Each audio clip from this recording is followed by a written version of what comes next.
Hello. Yeah, hi. Can you see me? No, I can't see you. Okay, okay. That's fine actually. Instagram does this thing, so I can't really help it. I can see you though. So it's like the viewers will be able to see both of us, but since you are not able to see me, it's fine. That's okay. Oh, okay. Yeah, because I've been doing live sessions lately, and Instagram does this thing that if I invite someone to join, either I'm not able to see them or they are not able to see me. So I can't really do anything with it. Anyways, how are you? I'm good. How are you? I'm good too. Okay, so you have your poem ready, right? Yes, I have it with me. Okay, so the thing is that actually I had four poems written on the prompt, and you have one, right?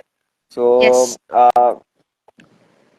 what I'll do is I'll recite mine first because there are two. So how the lineup will go like first mine, then yours, then again the last one will be mine, and then we can end the live session. Yeah. Or else if you want to interact, you can. That's not a problem. Okay. Sure. Okay. So I'll start with my poem first. Yeah. The title of the poem is Somewhere. And if I'm going too fast, you can just interrupt in between and ask me to slow down. That's not a problem. Yeah, yeah, sure. Okay. Please go ahead. Yeah. As I left for my school without my phone, I decided to not have a boring walk. There is a world outside which I never had a look at because I was busy scrolling through the social world. Some speaking lit, some talking shit, nothing to believe about the crap. I kept twisting my neck from left to right and vice versa, just like a kid who is yet to explore the mega world. With a pair of eyes more excited to see rather than believing what's true and what's not. Who gets a lifetime of bliss and who is done in one shot. As I kept looking at the skyscraper from top to bottom, I saw something unbelievable happening. When I looked at the street followed by the scraper, a girl hanging out with a group of boys left me in splits. Was I doubting the girl or the boys? What happened next left me stunned and in shock. The boys treated the girl like a girl, not an object to dominate. A worker in the apartment beside the building was treated like a human and not a slave by his boss. A family driving a simple vehicle in simple clothes with a smile on their face. A kid playing with nature, living a blessed childhood. A teen not paying for a seat, an adult satisfied with the reward he's getting for his sweat. A senior citizen who doesn't need to run for his rights. In the very moment I realized how shit and useless social media was, showing every negative aspect of the society possible, highlight, highlighting it to gain attention. I reached school with the same thought, where I was made to sit for an awareness campaign. And when asked to me, what will you do to make the society better? I could just say, then what was that made me so happy, that made me curse social media? All the puzzled looks stared me, having no idea what I was talking about. I further added as a suitable answer to the question, show the society its positive side, the society knows it is negative. That was my poem. It was great, actually. I could relate to all the words actually. Like, I see these every day. Yeah. I guess it was the words from everyone's heart. I believe that. Yeah, actually, this was written like few years ago when even you were in the community and we had this prompt going on. Yeah, so this is about that time, and I'm glad it's still relatable because it is in some ways or the other. Okay, so let's start with my poetry. Sure, Um, sure, yeah, the name of this poetry is O Child. yeah. The child has a verge of tears in her eyes. Each tear carries her grave mien against her world. Some tears want to ask, why can parents not love her the way she wants? Some tears shout, she just wants love, not luxury. Some tears are burdened by her sadness. Behind the little smile on her face, she just wanders around and wonders if she's not lovable at all because her parents love entertainment platforms more than her. She wonders if she's allowed to see a dream something different because her parents never appreciate her for whatever she does. A child feels pain when she's alone. Even if she's with her parents, she feels the sharp pain on her heart, but she has none to talk to. Oh Lord, find a healer to relieve this pain. Please bless her. Please bless her. Yeah, that was it. I guess our poems were in some way connected because the topic that I spoke about and the topic that you spoke about are kind of connected with each other, Exactly. and trust me, it's been 3 years now since the prompt was done, and I have no idea what the members had written. Even I had no idea what I have written because yesterday I did a live session and I just picked up a poem of mine, and it was like the first four lines were pretty serious, so I thought it would be a serious one, but it was based on memes that I later realized when I was reading it. So on the live I realized what I wrote. Yeah, so I Yeah, it's. completely I mean, this is something I would say anonymously, but my friends or my even some children of my family has Hmm, faced this. Like, um, their parents are so busy with their lives. I mean, correct. Yeah. the children also deserve some love or the support or the attention from their parents, Hmm, but they yeah. haven't got that as they want or they deserve. So that's why, I mean, on that base only I wrote this. And as you also will realize that at the time of COVID, I guess we had lot of things going on in our head. Yeah, So yeah, I guess that this is the result of that. that's true. That's true. Okay, so can I ask you one thing? Do you know Hindi? Yeah, sorry. Do you know Hindi? Yes, yes, I know Hindi. Okay, so like, can you speak Hindi or just understand Hindi? Like, what is it? No, I speak Hindi, but in broken words, not very fluent at it, but yeah. Okay, because I never heard Hindi from you, so I was like, okay, uh, like actually we connected after a few years, right? Yeah. After almost couple of years, yeah. So I just went on with English. So the thing is that the next poem that I'm going to read, Yeah. actually, I guess this was first written in Hindi, and then I Okay. translated it in English. And now when I went through it, I realized, I have a translation Hindi of it as sounds well. better. Uh, Without any doubt, because if you write in the original language, like the Okay. original piece that you write, right? So after you translate it, it sort of loses its essence to some extent, which Yeah, should not sure. happen, but it happens. That's not in your Yeah, hands actually. definitely, So definitely. The original language of a write-up is always the best one, best version actually. correct, yeah. Okay, so which one should I read? The Hindi one or the English one? You say. Go with the Hindi, no issues. Okay, okay, cool. Okay, so I'll go with the Hindi one then. So here goes the poem. माँ तो अब तक जाग गई होगी, अब शायद बच्चे को जगाने वाली है। बच्चा अपने सपनों की दुनिया में कहीं खो चुका है, देख चुका है कई कच्चे रास्ते, चप्पल पहनकर अपनी धुन में खिलखिलाते बच्चे, स्कूल जाते कंधों पे भारी बस्ते, उन्हीं चप्पलों से खराब होने वाले कपड़े, छप छप बरसने वाली बारिश है, खुशनुमा आंखें एक तरफ ऊपर बादलों को देख रही, दूसरी तरफ लंबी लंबी इमारतों को देखकर बड़ा मजा आ रहा है। कई ख्याल भी नहीं है उनके मन में कि उनकी आंखें जिस दुनिया को निहार रही, उनमें इतना अंतर क्यों। एक तरफ मेहनत से लथपथ हो रहे मजदूर, दूसरी तरफ हाथ फैलाते मंतर क्यों? लहरों की लपेट में आने वाली खुशियां और गम क्यों? गांव के किनारे ऐसे समंदर क्यों जो हश्र कर दे रिश्तों का ऐसे बवंडर क्यों? उन मासूमों पे क्या बीतेगी जब पता चलेगा उन्हें उनकी खुशियों के पीछे हालत छिपाए जा रहे हैं, मुस्कुराहटों के नीचे आंसू दबाए जा रहे हैं।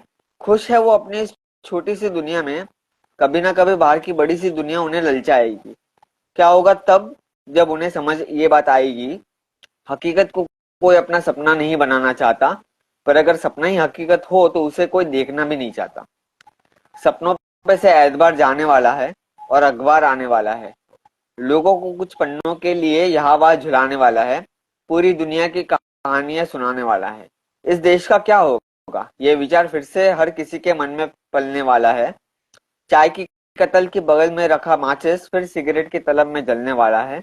रात भर चल रही सोच विचार की कयामत थी, अभी तक नींद नदारत थी, अब आंखें मुकरने वाली है, अब पलकें झुकने वाली है। आसमान में सूरज का गोला धीरे धीरे फट रहा है, अंधेरा छट रहा है। शायद आज का दिन मुकम्मल होने वाला है, शायद सुबह होने वाली है।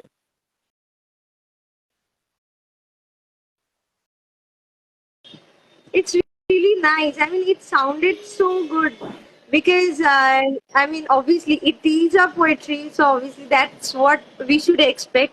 But the words were very catchy. Yeah, When I am listening to it, the sense of behind this poetry is very relatable again correct. because Yeah. I mean, that's what childhood sounds like. This was actually written, if you remember, there was a member in our community called, I mean, his name was Mrinal Kumar, if you remember. Yes, yes, correct, correct. Yeah. So actually, he wrote a poem, and Acha. based on that, because I liked his poem so much, so I was like, let me write a version of your poem. So he was like, okay, go for it. So I wrote it. So the lines in the second half, not second half, I would say, but in the end, that और अखबार आने वाला है, पूरी दुनिया की कहानियां सुनाने वाला है. So those were the lines written by him actually. So Acha. what I did is, for 75% of the poem I wrote my own thing, and then I ended it with his line, one line of him and one line of mine. So that's what I did. Okay, so Yeah, it's like the joint writer kind of thing, the sense of yeah, it. yeah, yeah. Okay. Because the topic that he wrote about, I liked it pretty much, and I thought it was a good one. So it kind of inspired me at that time to write something on that particular topic. So I wrote it, and I also included his line because, of course, like I wrote it based on his topic. So at the Definitely. end, I included some of his lines to summarize the whole thing, how it went. Okay, I would like to do just one thing. Since I have the English version also, Okay. and we have people who don't understand Hindi at all. Like Yeah. Yeah. the Yeah. the Go ahead people with the English. who who are not from India. So for them, because yesterday what the session that we had, it was completely about Indian languages. Like there was Hindi, there was Bengali. There were languages like these. Yeah. So whoever was joining yesterday and whoever was not from India, they didn't understand a single word.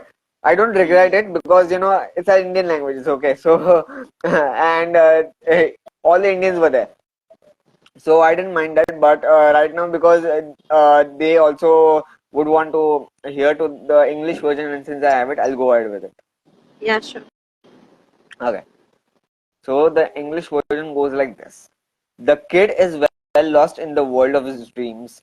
He has seen many damp roads. He has seen kids having fun with the simplest of footwear. Shoulders carrying heavy bags to school, the same footwear making the clothes dirty.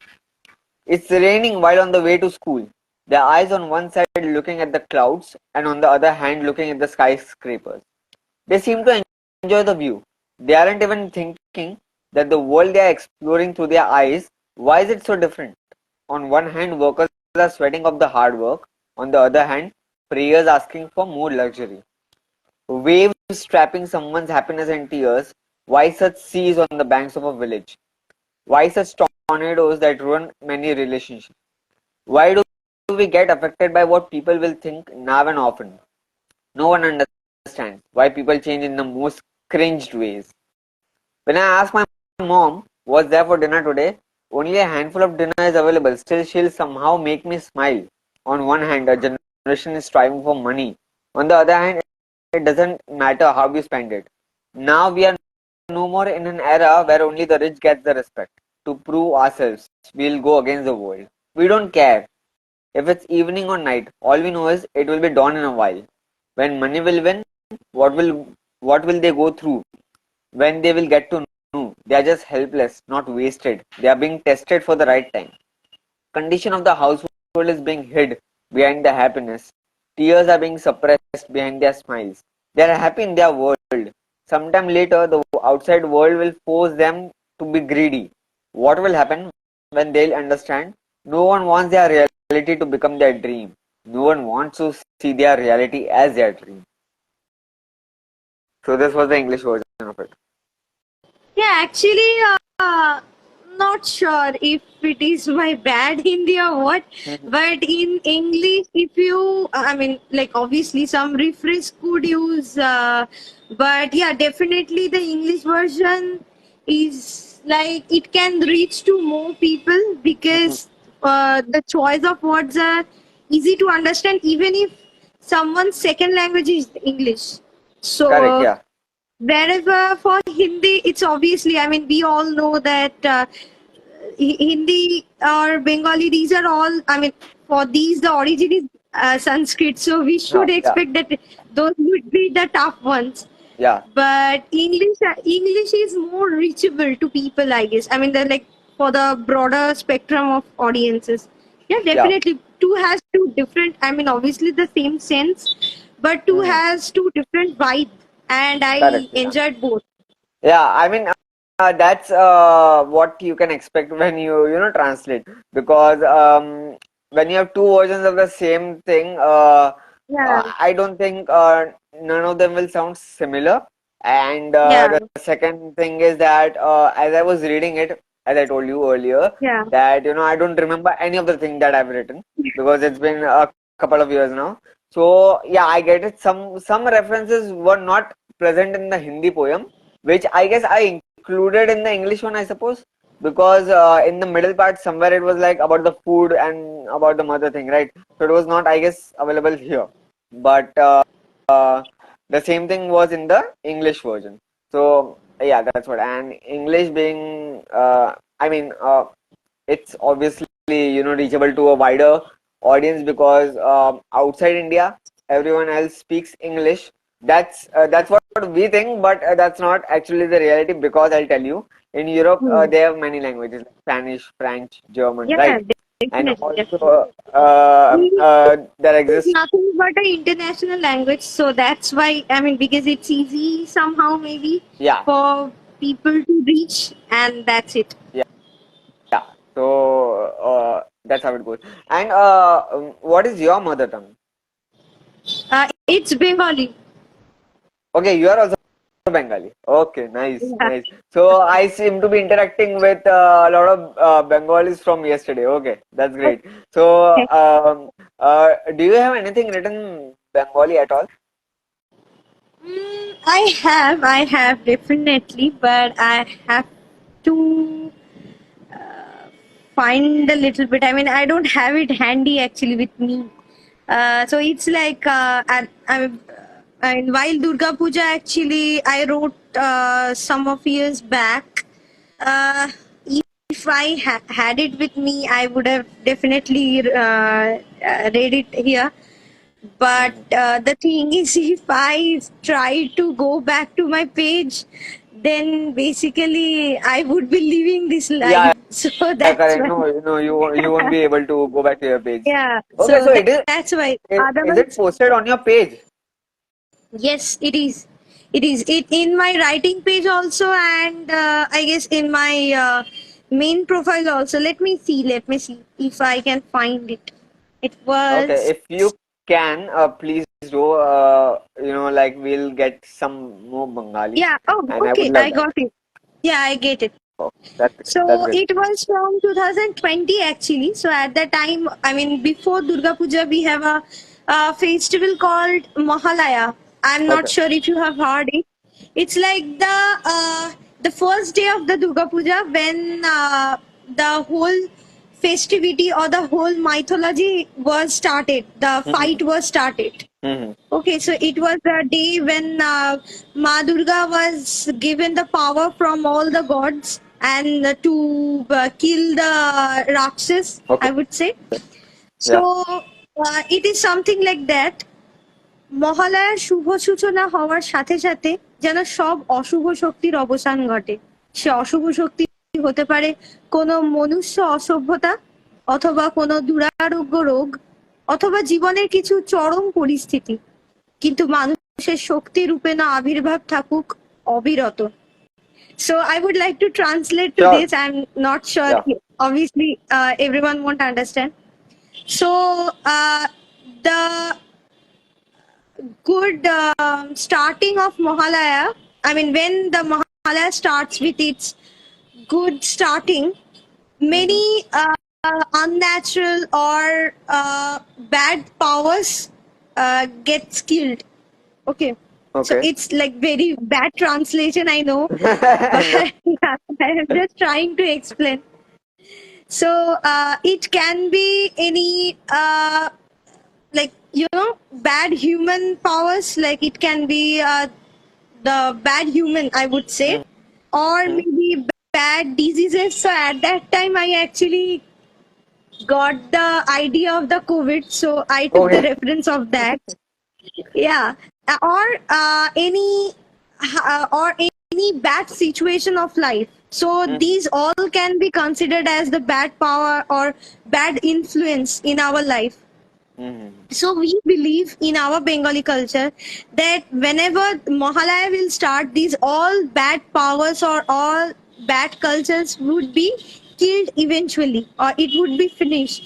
Mm-hmm. So, and along with that, we believe that at that time, not only Ma Durga, but gods within everyone become active, and they also become like Ma Durga or the powerful beings who can Correct. kill all the bad things. So that's what the motto of this writing is. Mm-hmm. I'm not sure if it's very bad translation, but yeah, get No, no, with it.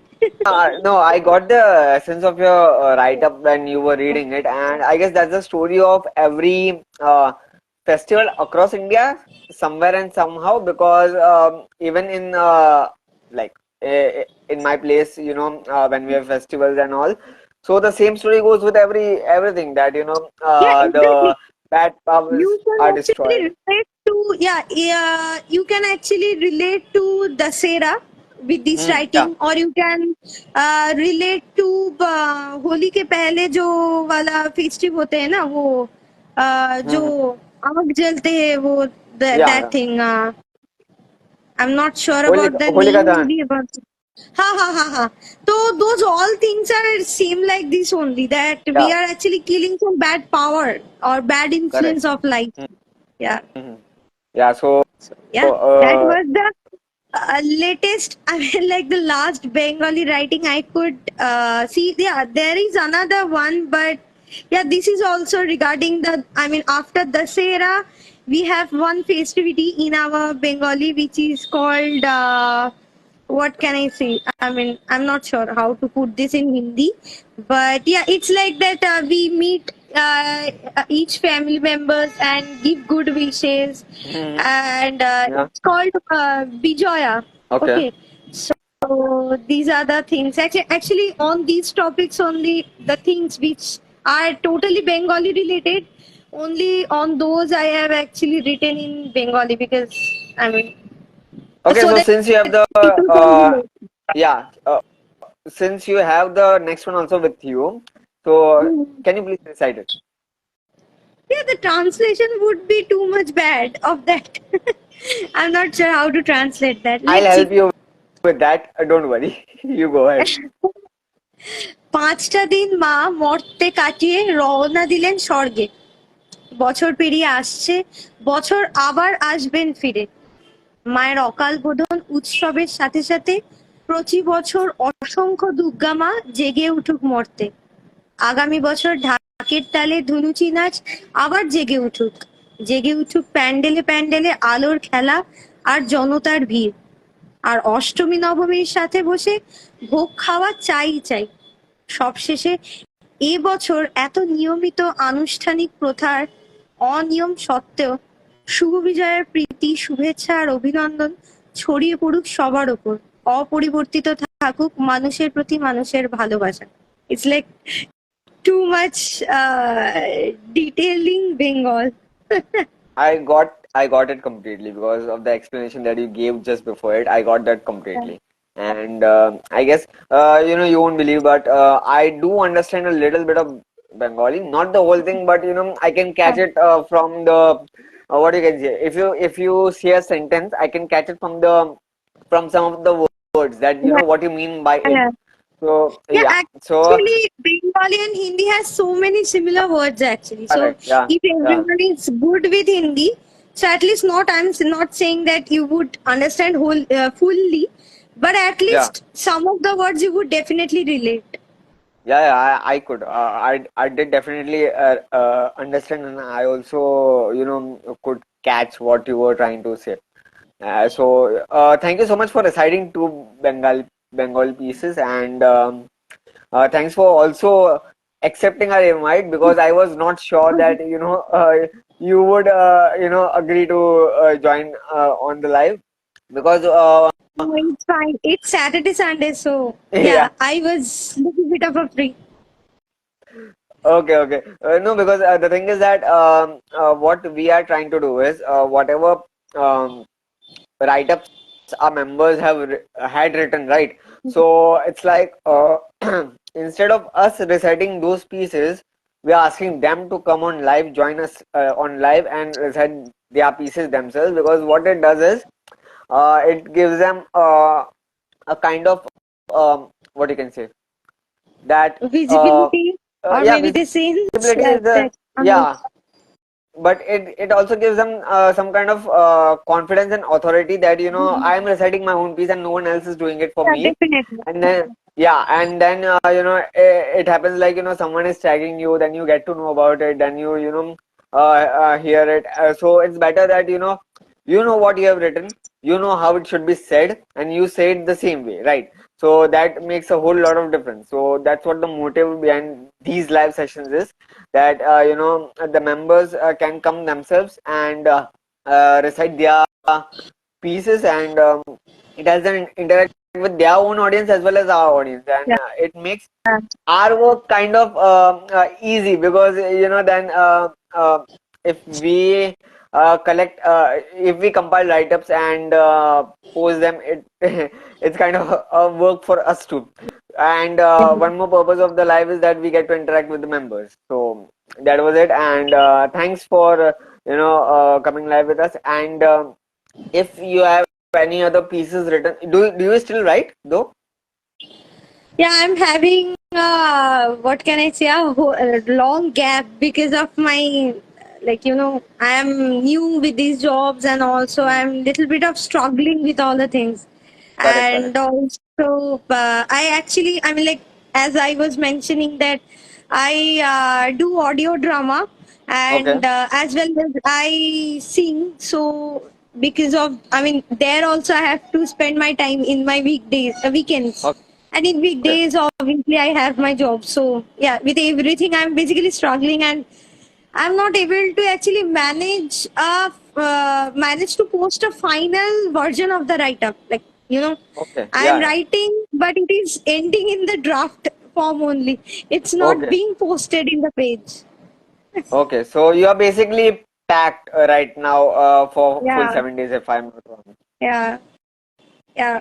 Little bit of that. Yeah, definitely, I would be doing it again, maybe in the near future. But as of now, I'm just struggling with my whole schedule, and just telling or reading my old write-ups. Yeah, right. No worries. So what you can do is, whenever you come to know that we have a live on a Saturday or a Sunday, when you are actually free in any of the daytime or the night time, you can just join us, and I'll invite you straight away to the live, and you can join us and interact, because like for like I might not be able to continuously catch up with you with your schedule, so Yeah, definitely. yeah, so it's like whenever you can come join us, you are definitely welcome to join, because this time you we had your write up, right? So I approached you for that, and I was again not sure that you would come, but you did come, and yeah. I know your schedule now, that you work in the weekdays and you have these things in the weekend. But that specific date and time. So I don't want to just pop up every now and then asking you that can Yeah, you come to, yeah, yeah. So it would be better, as I said, you can come anytime, join us on the live. If you see us live, you can directly send us the request to join, and I'll definitely let you in. And yeah, sure. yeah, and thanks once again for doing the live, and Thank thanks you. to all who all are watching right now, and who all joined this session. And I guess we can sign off now, if you Yeah, are definitely. yeah, Yeah, okay. I'm okay with it. I'm done with mine. Okay. Yeah. Yeah, sure. Even I'm done with mine. Yeah. Yeah, yeah. So, okay. So we can definitely sign off. And thanks again to everyone, and to Thank you you. as well. Thanks Uh, everyone. uh, Thank See you. you again whenever you can, or whenever we can. Yeah, sure. Yeah. Okay. Thank you. Bye Yep. bye. Bye.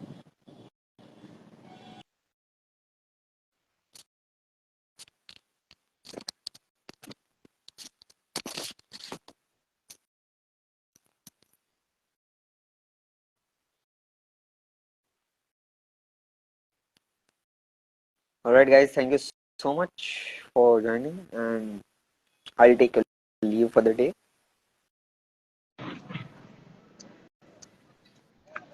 Hey everyone. Direct आ गई. क्या?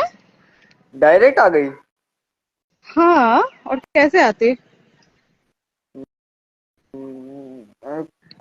मतलब start अच्छी करूं? बात है. हाँ, रुक जा, मेरे को बोलने तो दे. अच्छा जल्दी जल्दी बोल।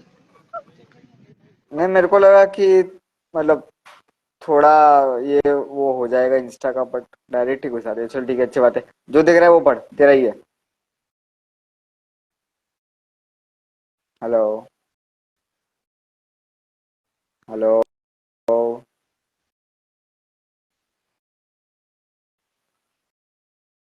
हेलो.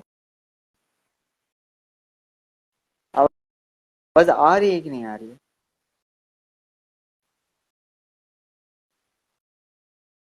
वाह.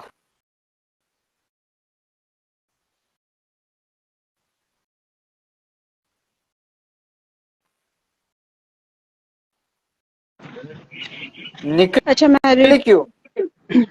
क्योंकि यहाँ पे नेटवर्क इशू हो रहा है, मैं बीच रास्ते में हूँ। ठीक है, ठीक है. हाँ। जल्दी पढ़. She didn't wear a short dress. She was in अरे her ऊपर से है, ऊपर ऊपर से है, ये नजर क्या? नहीं आ रहा, ऊपर नजर नहीं आ रहा भाई, तू थोड़ा कर ले। अच्छा हाँ। हाँ. हम्म। They said don't wear short dresses. They said don't go outside alone. They said don't talk with strangers. They said they said हाँ, आगे. don't use heavy makeup. They say don't be friends with boys. But she, she didn't wear a short dress. She was in her own house. She was with her own relatives. She didn't use heavy makeup. She didn't have male friends. She accepted all what they said. But still, she cried, she bled, she was hurted, she was wounded.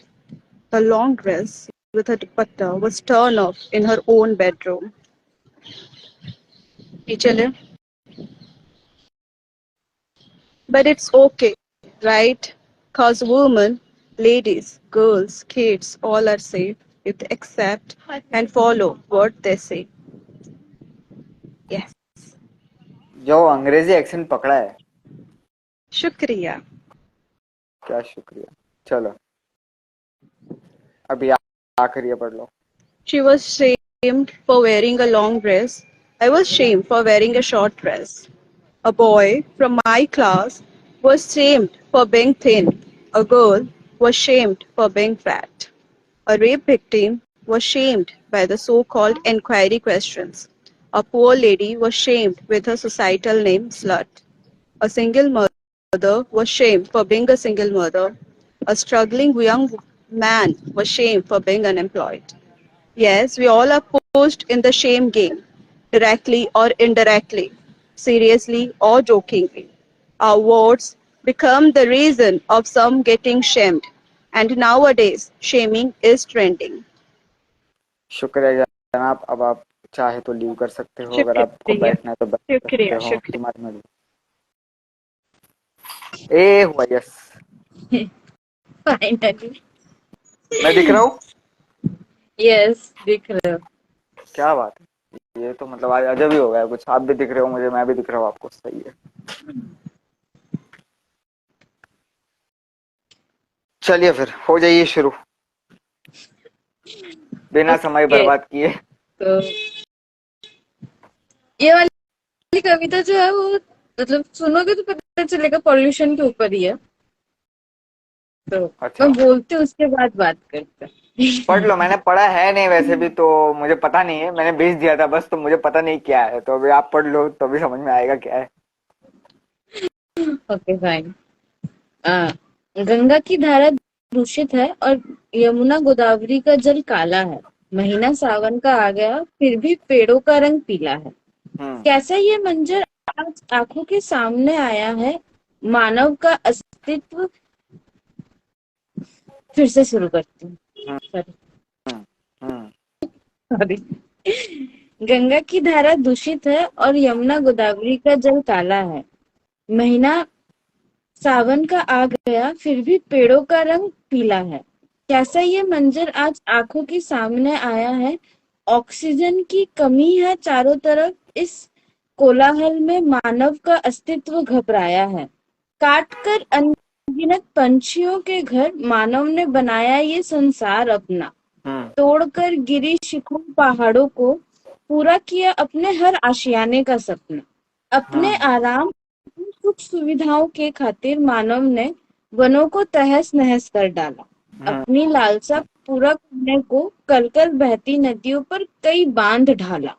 हमारे अत्याचारों से त्राही त्राही करती धरती मूक हो भी चीख चीख अपनी व्यथा सुनाती है। तोते कोकिल और बया के स्वरों में अपना दर्द अपनी टीस बताती है। सूख गए फूल सारे, ना फलों का मौसम आएगा और धरा पर हर जीव का जीवन खत्म हो जाएगा। ऐसी त्रासदी की घड़ी में मानव के विशाल साम्राज्य का फिर आधार भला क्या होगा। जब प्रकृति ही नहीं रहेगी तो मानव के इस संसार का सुंदर सार भला फिर क्या होगा। अगर सुन सको तो सुनो ध्यान से। धरती भी अब इस निर्मम जग के अत्याचार न सह पाएगी। नहीं रुका अगर ये प्रदूषण तो प्रचंड प्रलय में सारी धरती खो जाएगी। वाह वाह, ये लास्ट लाइन बड़ी सही थी। अरे मुझे एक बात बताओ। यस ये ऐसा पहला लाइव होगा जहाँ पे मेरा एकदम स्ट्रेट फेस है, मतलब मैं हंस फंस खुद नहीं रहा हूँ, आप हंसे जा रहे हो। क्या मतलब क्या हुआ? ऐसा कुछ हुआ है क्या? क्या हंसे जा रहे हो? अभी भी चालू ही क्या हुआ? क्या ऐसा क्या हंसे ही जा रहे हो? यहाँ पे मैं नहीं हंस रहा हूँ, ये पहला लाइव होगा जहाँ पे मैं मतलब ऐसे स्ट्रेट फेस लेके बैठा हूँ और सामने वाला हंसे ही जा रहा है। एक्चुअली ये पोएम रिसाइट करने में ना बनता नहीं है हमसे। मतलब क्यों? इसमें थोड़ा, इसमें जैसे मतलब एक पोएम में एक म्यूजिक होता है ना, तो इस पोएम में वो म्यूजिक नहीं है। मतलब कैसे समझा? रिदम रिदम इस हाँ पोएम नहीं में वो समझ गया मैं। तो पोएट्री वैसे भी मतलब पोएट्री प्लस रिदम तो फिर कुछ और बन गया है ना। नहीं मतलब क्या होता है कि जैसे कोई भी, एक्चुअली मैंने ये पोइट्री कहीं कभी रिसाइट नहीं की है, तो और मुझे याद भी नहीं था कि मुझे रिसाइट करना है। मैंने लास्ट 10-15 मिनट में इसको पढ़ा है। ये तो रिसाइट आपको क्या करना लगा मैंने मुझे, लाइव के लिए क्यों बुलाया है? एक्चुअली मैं भूल गई थी, मैंने बोला ना मैं भूल गई नहीं। वो तो ठीक है, चलो 8 का 8:30 कर दिया, वो ठीक है। 8:30 बजे आपको क्या लगा लाइव के लिए क्यों बुलाया जा रहा है? नहीं वही उसीलिए 8:30 से 8:30 जो किया ना मैंने, इसीलिए बोला क्योंकि मुझे याद अरे नहीं था कि मुझे लाइव पढ़ना है। अच्छा, ये मत बोलना लाइव पे कि आपने आधा घंटा ये पोएम रिसाइट की है। नहीं, आधा घंटा डिसाइड हाँ नहीं फिर किए ठीक, हैं। फिर आप नॉर्मल हो। मेरे को लगा आधा घंटा इसीलिए एक्सटेंड किया कि रिसाइट करनी है। तुम हमको जब मैसेज किए ना, तो हम उस समय एग्जैक्टली हम बता हम थोड़ा देर पहले सोकर उठे हैं। तुम्हारे मैसेज करने के थोड़ा देर पहले जस्ट हम सोकर उठे हैं। ऐसा तो अंदर की हमको बातें नहीं बताते, तुम्हारा मैसेज करने से पहले मैंने कोई मैसेज नहीं किया। एनीवे, आपने भी बताया है कि ये अंदर की बातें नहीं बतानी, तो आपको भी अभी ये है कि अंदर की बातें, मैंने कोई ओके। मैसेज नहीं, मैं इनको नहीं जानता हूँ। एनीवे, तो हम थोड़ा देर पहले ही सोकर उठे थे, एंड उसके बाद चाय वाय पीना, मतलब शाम का चाय मैंडेटरी होता है मेरे लिए, वरना हेडेक होता है। सो चाय वाय पीना वो सब करके लास्ट में 10 मिनट बचा। तो हम ये एक बार देखे कि हमको कौन सा पोएम एग्जैक्टली रिसाइट करना है, इसीलिए हम हंस रहे थे। क्योंकि नॉर्मली क्या होता है ना कि एक मेंटल प्रिपरेशन के संग करते हैं हम रिसाइटेशन, तो उसमें फ्लो आता है पोयम में, मतलब वो इमोशन एक्सप्रेस होता है, हम वो कर नहीं पाए आज। ये डिसअपॉइंटेड हंसी है, ठीक है, ये डिसअपॉइंटेड छिपाने के लिए हंसी है। मैं कहता हूँ कि ऐसे डिसअपॉइंटमेंट में अगर कोई हंसे तो हंसते रहो फिर। मतलब डिसअपॉइंटमेंट में भी हंसी आ रही है, सोचो।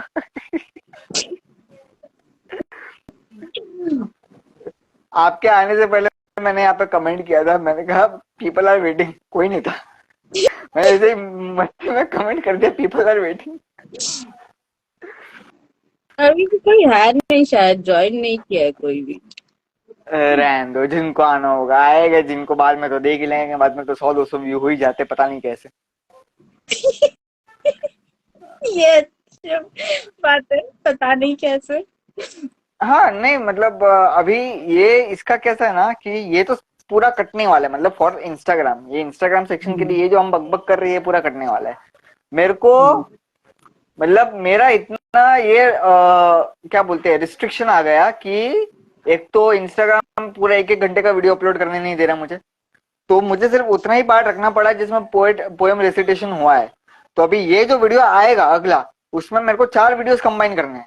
उसमें से मोहम्मद साहब का 2.5 मिनट का तो भी बाकी है, वो आएगा, उसके बाद मेरा आएगा, उसके बाद एक और आई थी उसका आएगा, उसके बाद तुम्हारा आएगा, और उसके बाद वो समरीन का बयान है। तो ऐसे मतलब पता नहीं क्या हो रखा है। तो मोहम्मद साहब ने अच्छे से 5 मिनट ले लिया, वो है नहीं, बट मतलब मैं उनको ऐसा कुछ बोल नहीं रहा हूँ कि बड़ा लंबा लिखा था, बट मैं ये एडिट करते टाइम सोच रहा था कि यार इनका हो जाए हो जाए हो जाए, बस नहीं हुआ। बट मैंने कहा चलो ठीक है, मैंने उनको बता भी दिया बाद में कि देखिए सर, मतलब तुम्हारा कट के आया है, और मेरे पास कोई ऑप्शन भी नहीं था, तो बोलते नहीं नहीं चलेगा। मैंने कहा ठीक है, चलो चलाना ही पड़ेगा, क्या ही अभी कर सकते तो हैं। फेसबुक इंस्टाग्राम सब पर ही बहुत रिस्ट्रिक्शन आ गया है हर चीज को लेकर ही।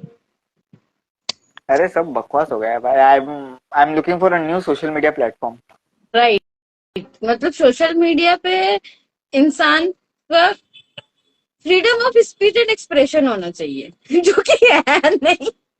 नहीं, वो है, बट वो गलत तरीके से यूज होता है। कुछ भी से आ रहा यूज है, होता है। कुछ भी कुछ भी, मतलब कैसे भी। अभी आप देख लो यहाँ पे, मैं बोलता हूँ 100-200 व्यूज कैसे आते हैं, रील का है पूरा, ठीक है। तो मतलब इंस्टाग्राम पे आजकल पोस्ट से ज्यादा रील चलती है, तो ये इसलिए बात जो वीडियो है, सही है, मतलब तो जो वीडियो है ना, तो वो उस पे व्यूज ऐसे आते हैं। अभी पोस्ट डाल के देख लो, कुछ नहीं आएगा। वो पोस्ट इनफैक्ट ऑडियंस तक पहुंच भी नहीं रहा है, मतलब 500 फॉलोअर्स और 50 तक जा रहे हैं। मैंने क्या ही मेरी पोइट्री पे लाइक्स आ रहे हैं अभी 2 लाइक 3 लाइक, ज्यादा से ज्यादा 5। जो भी पोस्ट कर हम्म रही हूँ। और हम्म एक्चुअली पता टाइम नहीं है कि बैठ के रील बना के पोइट्री पोस्ट करूँ, तो इसलिए ना अब पोइट्री पोस्ट करने का मन भी नहीं होता है मेरा। अरे नहीं, इसलिए मैंने थोड़े दिन पहले ना एक पोस्ट किया था स्टोरी पे। एक पोस्ट था कुछ तो, मतलब मैंने थोड़ा सा डांट दिया था फॉलोअर्स को जो भी स्टोरी देखते। मैंने कहा हम लोग क्रिएटर नहीं, हम लोग राइटर लोग हैं। हर चीज को रील में नहीं बना सकते हम लोग, तो पोस्ट देखते हो तो एंगेज वगैरह हो लिया करो। वही। ओके। हाय विकास, मेरे फ्रेंड ऐड तो देख रहा है शायद। हाँ, देख ही रहा है। अच्छा, मेरे को एक चीज बोलनी थी जो मैंने आपको बताया था लाइव पे, कि आपने यस। जो कंसेप्ट दिया है स्टार्टिंग अप विद खिलसत का, वो ऐसा चल गया, मतलब क्या कमाल कर गया वो। आपने आउटडोर एपिसोड देखा? नहीं, टाइम तो नहीं लाइक था कैसे यार, किया फिर? प्लीज। लाइक कैसे किया ये बताओ। वो आया तो उसमें स्क्रॉल करते टाइम ट्रेन में बैठे बैठे तो लाइक कर दिए थे। देखे क्या नहीं है बात, पूरा। ये नहीं पूरा उसमें 1.5 मिनट का था, मतलब ज्यादा था भी नहीं। बट मेन ये चीज था ना कि ये मैंने जो पिछला लाइव हुआ था ना, पिछले का पिछला एक्चुअली, तो उसमें ये मैंने बोला था कि आपके आइडिया की वजह से मुझे काफी सारे ऐसे बढ़िया बढ़िया लोगों से इंटरेक्शन करने का चांस मिला। So thank you so much for that. और कभी ना अपने तुम्हारे आइडिया कभी मन करे तो मतलब आ जाया करो बीच में सवाल पूछने के, भाई आइडिया तो मेरा ही था, तुम क्यों कर रहे हो? नहीं ठीक है, तुम करो, कोई दिक्कत नहीं है। तुम करो, कोई दिक्कत नहीं है। नहीं नहीं, कभी कभार आ जाया करो लाइव पे ऐसे ही, कि फिर मैं बता सकता हूँ ना कि ये कंसेप्ट इन्हीं का था, तो अब यही कैरी फॉरवर्ड करेंगे, ऐसे मैं ऐसे चुपचाप बैठ जाऊंगा।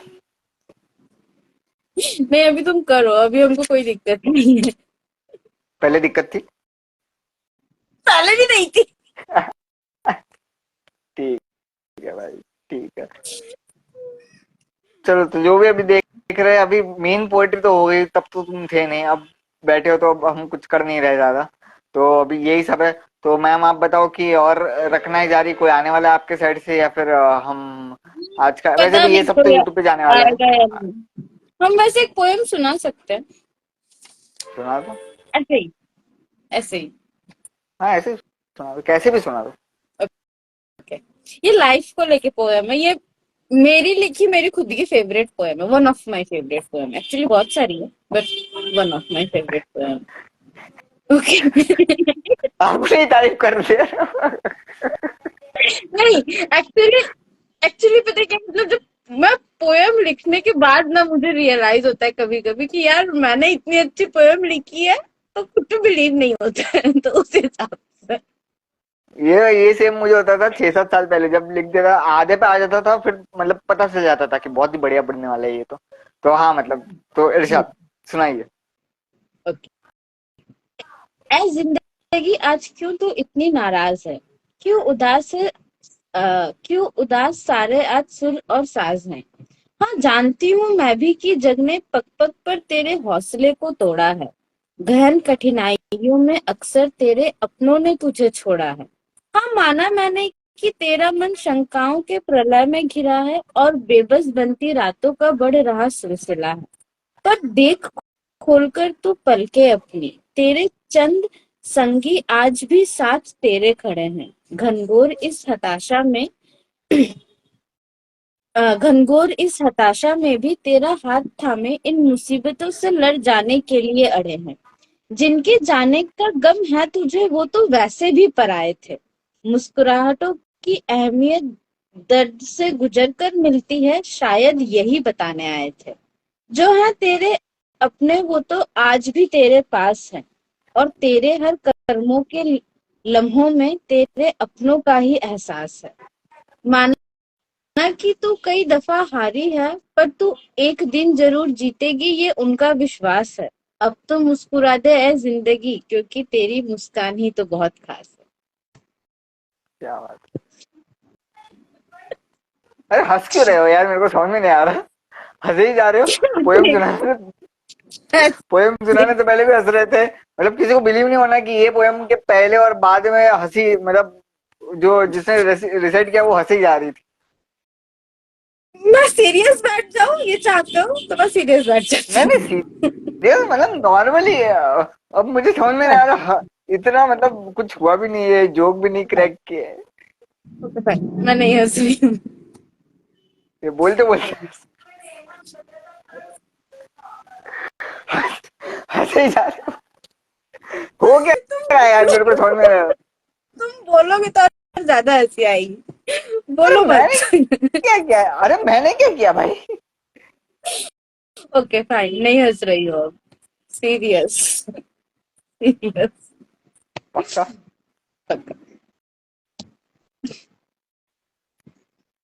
हंस लो यार, रहने दो। नहीं रहने दो, नहीं हंस रही हूँ, मैंने बोला ना मैं सीरियस हूँ, हंसी सीरियस हूँ। रुकी नहीं जा रही है, रहने दो, हंस लो भाई, हंस लो। पता रुक नहीं गई क्या हो हंसी, रहा है। अच्छा रुक गई। रुक गई है। अभी डांट पड़ने वाली है सीधा। बोलो।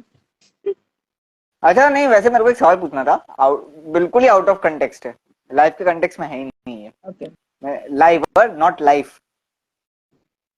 मेरे को ये सवाल ओके। पूछना था कि तुम्हारे कोई भाई बहन है? मेरी 3 बहनें हैं, हम लोग 4 बहन है टोटल। वाओ। और तुम कौन से नंबर पे आते हो? 3।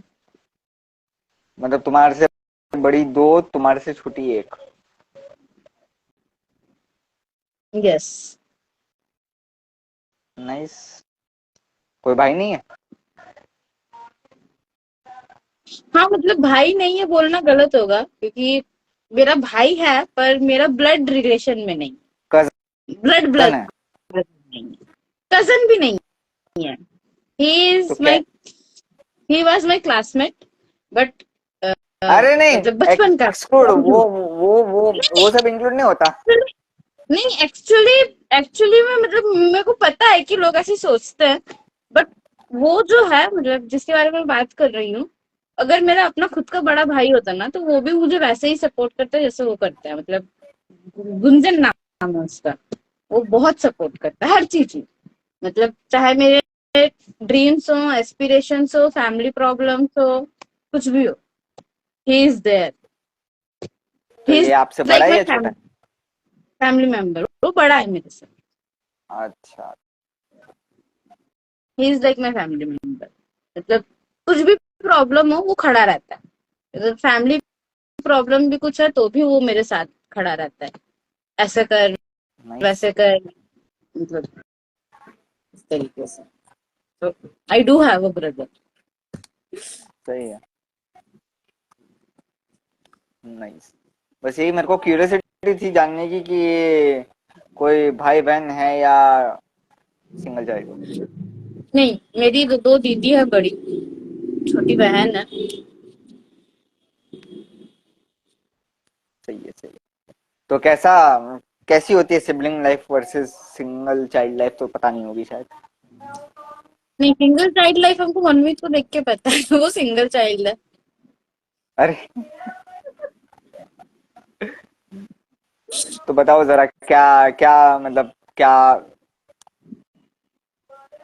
कॉइन का क्या फ्लिप साइड होता है सिंगल चाइल्ड लाइफ में और सिबलिंग लाइफ में? देखो सिंगल चाइल्ड के अप्स भी है, डाउन्स भी हैं। सिमिलरली तुम सिंगल चाइल्ड हो ना, हम्म। तो तुमको अप्स एंड पता होगा सिंगल चाइल्ड का। देखो कैसा है ना कि मैं तो सिंगल चाइल्ड हूँ, बट मतलब मेरा जो भी जितना भी इंटरेक्शन है वो 90% ऑनलाइन ही होता है, और उनसे होता है जिनके भाई बहन होते हैं। अब तो तुम्हारे भी पता चलेगा कि तुम्हारे भी मतलब है सिबलिंग्स, तो उनसे ही होता है। तो मतलब सिंगल अप्स एंड डाउन्स तो यार तुम बता दो, चलो फिर मैं बोलता हूँ। सिबलिंग लाइफ में देखो क्या होता है ना, मतलब मुझे ये लगता है पर्टिकुलर, जैसे सिबलिंग है तो सपोर्ट तो रहता है, ठीक है, मतलब हर चीज हम्म। में हम्म। आपको सपोर्ट मिलता है। मेंटल सपोर्ट बोलो या इमोशनल सपोर्ट बोलो, ठीक है। हम्म। और उसके बाद फिर ये भी रहता है कि भाई घर में रिस्पॉन्सिबिलिटीज का बोझ नहीं रहता है किसी एक जन के सर पे, सबको रिस्पॉन्सिबिलिटी लेते हैं। अल्टीमेटली एक टाइम के बाद, मैच्योर होने के बाद। हम्म। तो सिबलिंग लाइफ का, बट हाँ, इसका डाउन साइड ये भी होता है कि भाई फिर आपका सिबलिंग जब आपसे अच्छा परफॉर्म कर रहा है तो फिर पेरेंट्स सब समय कंपैरिजन करते हैं, उसका चाइल्ड साइकी पे इफेक्ट पड़ता है, बहुत इफेक्ट पड़ता है इनफैक्ट।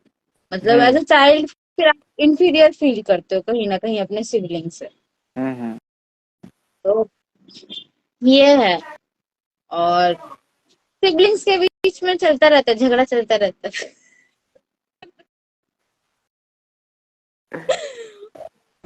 देखो मेरा बट ये है सिर्फ एक कि है हाँ बोलो बोलो, कंटिन्यू कंटिन्यू। बस एक पॉइंट, मतलब जो भी हो, ओवरऑल सिबलिंग्स होना अच्छी बात है। मतलब आई पर्सनली थिंक कि एटलीस्ट एक सिबलिंग होना चाहिए। दो हमारे हाथ में तो है नहीं। हाँ मतलब वो हमारा तो है नहीं, बट इससे मेरा सिर्फ एक कहना है ना सिबलिंग लाइफ के बारे में कि अभी लोग बोलते हैं कि सिबलिंग्स होते हैं तो ये होता है वो, जैसे तुमने भी कहा, जो अप साइड होती है उसकी। मेरा एक फ्लिप साइड ऐसा सोचना है कि अगर कहीं सिक्का खोटा पड़ गया तो लेने के देने हो जाएंगे, तो इसलिए ना ही हो तो बेहतर, पॉसिबिलिटी होती है। हाँ मतलब एक्चुअली देखो क्या है ना कि सारे सिबलिंग्स एक जैसे कभी नहीं होते हैं। मतलब अगर हम्म। मैं अपनी बाकी तीनों बहनों के बारे में बात करूं तो हम लोग हम्म। चारों, मेरे पापा के हिसाब से हम लोग चार जन चार दिशा की तरह हैं। किसी का किसी से कोई मतलब वही नहीं है, कोई एक दूसरे के जैसा नहीं है। अच्छा। हर किसी का अपना पर्क्स है और हर किसी का अपना फ्लॉज है, सब में। हम्म। ठीक है। हम्म। बट अल्टीमेटली यही है ना कि at the end of the day, और ऐसा भी नहीं है कि हम लोग चारों बहनों में मतलब ये हर सिबलिंग के उसमें होता है। अगर आपका मोर देन वन सिबलिंग है तो ऐसा कभी नहीं होगा कि आपका अपने हर सिबलिंग के संग सेम काइंड ऑफ अफेक्शन या अटैचमेंट होगा। ये हम्म। कहीं नहीं होता। हम्म। हम्म। पर्टिकुलरली ऐसा होता है ना कि आप जिस सिबलिंग के संग ज्यादा टाइम स्पेंड कर रहे हैं या जिस सिबलिंग के संग आप बड़े हो रहे हैं ना, आपका उससे अटैचमेंट ज्यादा होता है। तो मेरा भी ऐसा ही है कि भाई मेरा अपनी दीदी लोग से थोड़ा उतना वो नहीं है, मतलब अटैचमेंट तो नहीं, बट हाँ ये है कि मेरा अपनी दीदी लोग के संग एक वो बड़ा छोटे जूनियर सीनियर वाला रिलेशन है कि हम्म। हम्म। मेरी जो दीदी लोग हैं तो उन दोनों से थोड़ा हमको डर भी डर भी लगता है। बिकॉज लाइक जैसे इंडियन फैमिलीज में होता है कि बड़ी दीदी है या बड़े भैया है तो रिस्पेक्ट दो, ये वो। बट मेरा अपनी छोटी बहन के संग ऐसा रिलेशन नहीं। मेरी मेरी छोटी बहन और मेरे बीच में हम दोनों most of the time friends की तरह रहते चलो ये भी मतलब सही है, अगर सिबलिंग सही हो तो क्या ही दिक्कत होती है, बट अगर मतलब कुछ कह नहीं सकते ना आप कि जो चीज हैं। तुम्हारे हाँ पास नहीं होती उसके बारे में कुछ मतलब अज्यूम तो नहीं कर सकते ना कि अगर ये मिल जाए तो मतलब सही हाँ, होगा, क्या पता, मतलब है कि नहीं। वो तो है, वो तो है। अभी सिंगल चाइल्ड का अप और डाउन तो मतलब क्या ही हमको होगा। डाउन इफेक्ट, हमको डाउन इफेक्ट एक जो लगता है वो ये है कि जैसे मनमीत का हम देखते हैं ना, तो इस तरीके से कि मतलब आप अगर कहीं, अगर आप अपने घर में नहीं है और आपके पेरेंट्स हैं घर में, तो हम्म। अल्टीमेटली फिर अगर कोई सिबलिंग नहीं है तो फिर आपके पेरेंट को देखने वाला कोई नहीं है होता। हाँ एक ये है।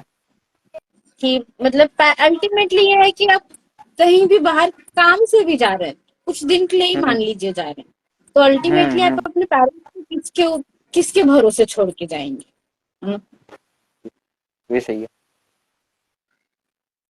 और अब तो ये साइड है। क्या है आपके हिसाब से? अपसाइड तो बहुत सारे एक बताओ। आप अपसाइड है, आपको कभी अपने लाइफ में सिबलिंग कंपैरिजन का वो नहीं होगा, मतलब ये नहीं होगा कि भाई तुमको इससे बेटर करना है। क्योंकि देखो कैसा है ना, अगर मैं कंपैरिजन की बात करूं तो वो कहीं ना कहीं से अपनी जगह ढूंढ ही लेगा, चाहे आपके सिबलिंग हो या ना हो, कहीं ना कहीं से वो आएगा हाँ ही वो आएगा, तो है, है ना। तो है। तो उसका उसका सिबलिंग से कोई लेना देना नहीं। हाँ सिबलिंग होने से एक हाँ बोलो। एक्चुअली पता है मतलब देखो, बाहर किसी के संग कंपैरिजन होना तो हमको लगता है इतना इफेक्ट नहीं पड़ता है कि मतलब अगर मेरा XYZ किसी के संग भी कंपैरिजन किया जाए तो इतना फर्क नहीं पड़ेगा। बट अगर चीज मेरी सिबलिंग के हिसाब से कंपैरिजन किया जाए तो फिर वहां पे बुरा थोड़ा ज्यादा लगता है। मतलब एज अ चाइल्ड आप किसी भी चाइल्ड का आप कंपैरिजन करिए या मतलब एज अ टीचर भी बोल रही हूँ ना, अगर आप किसी स्टूडेंट का कंपैरिजन किसी और स्टूडेंट के संग कर रहे हैं तो स्टूडेंट को बुरा लगेगा। ठीक है, मुझे पर्सनली ये चीज बिल्कुल पसंद नहीं है कंपैरिजन करना कि he is doing better than you या she is doing better than you. ये नहीं होना चाहिए क्योंकि मतलब वो एक बात है ना कि आइंस्टाइन शायद बोले थे कि अगर मछली की कैपेसिटी उसके उड़ने की स्किल के थ्रू देखा जाए तो फिर वो अपने आप को हमेशा ही पिछड़ा हुआ इंफीरियर समझेगी। तो वही बात है कि हर इंसान का अपना स्ट्रेंथ्स एंड वीकनेस होता है। आप हर इंसान को एक ही स्केल पे नहीं जज कर सकते, पर सिबलिंग होने से वो ना स्केल एकदम यूनिफॉर्म स्केल हो जाता है। अभी फिर तो मतलब ऐसा ही हुआ है ना कि क्या बोलते हैं कि जो चीज बाहर से हो सकती थी, जो तुम इग्नोर भी कर देते हो, वो वही चीज अब अंदर हो रही है, तो तुम कुछ कर भी नहीं सकते। एग्जैक्टली मतलब अब ऐसा हो जाता है कि अगर आपका सिबलिंग पढ़ने में अच्छा है तो फिर ये हो जाता है कि भाई उसका इतना अच्छा परसेंटेज आ रहा है तो तुम्हारा क्यों नहीं आ रहा है, या वो अगर ये काम कर सकते तो तुम क्यों नहीं कर सकती हो। ये होता है।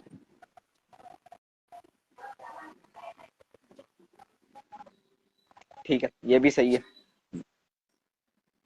बट मतलब मेरे को ना ऐसा लगता है कि कंपैरिजन जो आपने ये बोला ना, ये पॉइंट बहुत ज्यादा वैलिड है कि कंपैरिजन तब करो ना जब सारी चीजें सेम हो। जैसे कि अगर आप एक ऑफिस में काम कर रहे हो तो आपके एम्प्लॉयज भी तो मतलब आपके एम्प्लॉयज आई मीन आपके कलीग भी तो वही काम कर रहे हैं ना, तो तब कंपैरिजन बनता भी है कि मतलब ये अच्छे यस से काम कर रहे हैं। अभी यहाँ पे कौन से ग्राउंड्स पे कंपैरिजन करोगे? एक ही घर में रह रहे हैं इसलिए कंपैरिजन ये भी तो यस यही पे रह के ऐसा कर रहा है। Yes that's my point. मतलब देखो इन्वायरमेंट एक होने से भी हर इंसान मतलब हर हर किसी इंसान का हर इन्वायरमेंट के उसमें एक ही रिस्पॉन्स नहीं होता है। Hmm it is true. मतलब ये एक्चुअली हम देखे भी हैं, एज ए स्टूडेंट भी फेस किए हैं और टीचर बनने के बाद भी देखे हैं कि टीचर्स कंपैरिजन करते हैं बच्चों का कि भाई तुम्हारा इससे अच्छा नंबर क्यों नहीं आ रहा है या तुम्हारा इतना कम। हम्म कंपैरिजन ऐसे होना चाहिए ना कि अगर एक बच्चे का नंबर मान लो पहले टेस्ट में 10 नंबर आया और उसका दूसरे टेस्ट में 15 नंबर आया, भले ही वो हम्म 40 से 15 लाया इस बार, हम्म पर उसको पिछले बार से तो ज्यादा आया ना, तो उसमें हम्म इम्प्रूवमेंट है। हम्म पर टीचर बहुत सारे टीचर इस चीज को या पेरेंट्स इस चीज को एक्नॉलेज नहीं करते क्योंकि हम देखे हैं पेरेंट्स से डील करते हुए भी देखे हैं जब मतलब पेरेंट्स का ये बात था ना कि मेरा बच्चा का परफॉर्मेंस अच्छा नहीं हो रहा। आप किस किस उस बेसिस पे बोल रहे परफॉर्मेंस अच्छा नहीं हो रहा? इस बेसिस पे कि आपका बच्चा क्लास टॉप नहीं कर रहा है तो ये बेसिस नहीं है परफॉर्मेंस अच्छा होना। परफॉर्मेंस अच्छा होना मतलब आपका बच्चा का पिछला परफॉर्मेंस से इस बार का परफॉर्मेंस अच्छा है तो वो परफॉर्मेंस इम्प्रूव हुआ है। बट पेरेंट्स को ये समझाना ना मतलब क्या बोलो लोहे चक्के चले चबाने जैसा हो। पेरेंट्स का बात है कि क्या हुआ मैडम पिछली बार तो 50% लाया था इस बार 60% लाया है, पर 80% तो नहीं आया ना, क्लास का हाईएस्ट तो 98% गया है, 95% गया है। अरे क्लास का हाईएस्ट कुछ भी गया हो, आपका बच्चा इम्प्रूव कर रहा है उसको अप्रिशिएट करिए। वो उस अप्रिशिएशन के भरोसे ही काम करेगा क्योंकि इंसान को पॉजिटिव क्रिटिसिज्म मतलब हमको पर्सनली ये फील होता है, हमको बाकी का नहीं पता। नेगेटिव क्रिटिसिज्म लोगों को जितना दिया जाता है ना, लोग अल्टीमेटली उतने ज्यादा बैक चले जाते हैं प्रोग्रेस में। आप जितना ज्यादा एक बच्चे को बोलोगे ना कि तुमसे ये नहीं हो रहा है, तुम्हारा इतना नहीं आ रहा है, तुमको इतना लाना ही होगा, वो बच्चा नहीं पढ़ेगा। उसको गुस्सा आएगा उस चीज के प्रति कि नहीं हो रहा है हमसे तो नहीं हो रहा अब हम नहीं करेंगे। पर अगर बच्चा में 1% भी इम्प्रूवमेंट है ना, और अगर आप उस 1% इम्प्रूवमेंट को इस तरीके से रिप्रेजेंट करेंगे ना कि ठीक है तुम्हारे में ये इम्प्रूवमेंट अभी आया है, इतने दिन में आया है, तो नेक्स्ट टाइम और 1% की बजाय थोड़ा 2% इम्प्रूवमेंट करने का कोशिश करना। तुमसे होगा, हो रहा है, तुम में इम्प्रूवमेंट है, तुम में कैपेसिटी है, डेवलप दैट कैपेसिटी, वो बच्चा इम्प्रूव करेगा। बिल्कुल, बात तो सही है। बट अब मतलब पेरेंट्स भी जो है वो हमारी जनरेशन ऑफ पेरेंट्स भी बनने ही वाली है, तो अब क्या ही बोले। अब ये जो जनरेशन ऑफ पेरेंट्स आने वाली है। देखो मेरा एक्सपीरियंस जो है ना, मतलब ultimately most of the parents अभी भी जो बच्चे स्कूल्स में हैं उनके पेरेंट्स, ठीक है, और जो भी आएंगे in future parents, most of the parents are going to make their kids a machine. Fact. क्यों पता है?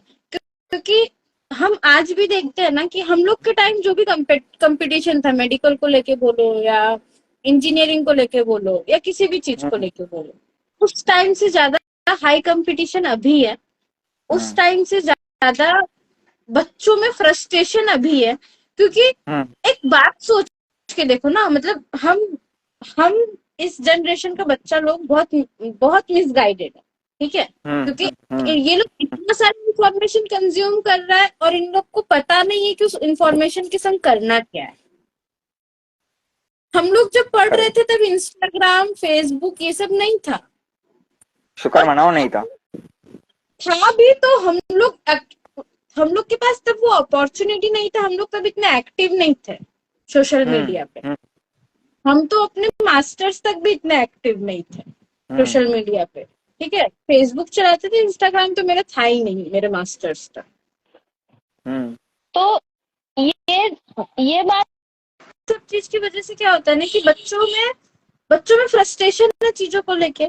बच्चा लोग खुद के ऊपर प्रेशर देता है। हम देखे ऐसे स्टूडेंट्स भी जो लोग खुद पे प्रेशर देते हैं कि हमको अच्छा करना हो। बच्चों एग्रेशन है, पर उन लोग को पता नहीं है कि उन लोग उस चीज को प्रोसेस कैसे करेगा, किससे बोलेगा। पेरेंट्स नहीं समझते इस बात को। अगर कोई बच्चा एक्ट आउट कर रहा है, गुस्सा दिखा रहा है, कोई एडोलेसेंट एज में कोई बच्चा है वो गुस्सा दिखा रहा है, तो पेरेंट ये सोचता है वो टैंट्रम। पर आप समझिए उस बच्चा पे क्या आ रहा है। आज एक 15 साल 14 साल 15 साल के बच्चे को पता है गर्लफ्रेंड बॉयफ्रेंड क्या। हम लोग को नहीं पता था। हम लोग को नहीं पता था कि गर्लफ्रेंड बॉयफ्रेंड क्या होता है। सही में नहीं पता था, मजाक नहीं कर रहे हम, सही में नहीं पता था। नहीं पता था हम लोग को कि लव रिलेशनशिप क्या होता है, ठीक है। आजकल के बच्चे लोग को कुछ भी बोलो, हर चीज ओपन है, फिजिकल रिलेशनशिप को कुछ भी हो बच्चे लोग। और जितना छोटा माइंड उतना ज्यादा क्यूरियोसिटी, जितना छोटा एज उतना ज्यादा क्यूरियोसिटी। एक 14 15 16 साल का बच्चा को क्या पता है फिजिकल रिलेशन के बारे में? कुछ नहीं। वो जो देख रहा है ऑनलाइन, जो भी देख रहा है, मूवीज में बोलो, क्योंकि आजकल मूवीज में, हर मूवी में कुछ नहीं तो कम से कम एक किस तो होता है। हम लोग के एज में नहीं था। हम लोग उस एज में थे तब ये सब नहीं था, अभी है। तो पेरेंट्स जितना ज्यादा, और पेरेंट्स आज भी पेरेंट्स इन सब चीजों पे बात नहीं करना चाहते, कोई कुछ नहीं बोलना चाहता। आप आंख बंद कर लेंगे तो इसका मतलब ये नहीं है कि वो प्रॉब्लम वहां पे नहीं है। प्रॉब्लम वहीं का वहीं है। बच्चा लोग ये सब चीज देख रहा है, उन लोग को पता नहीं है इसको प्रोसेस कैसे करना है।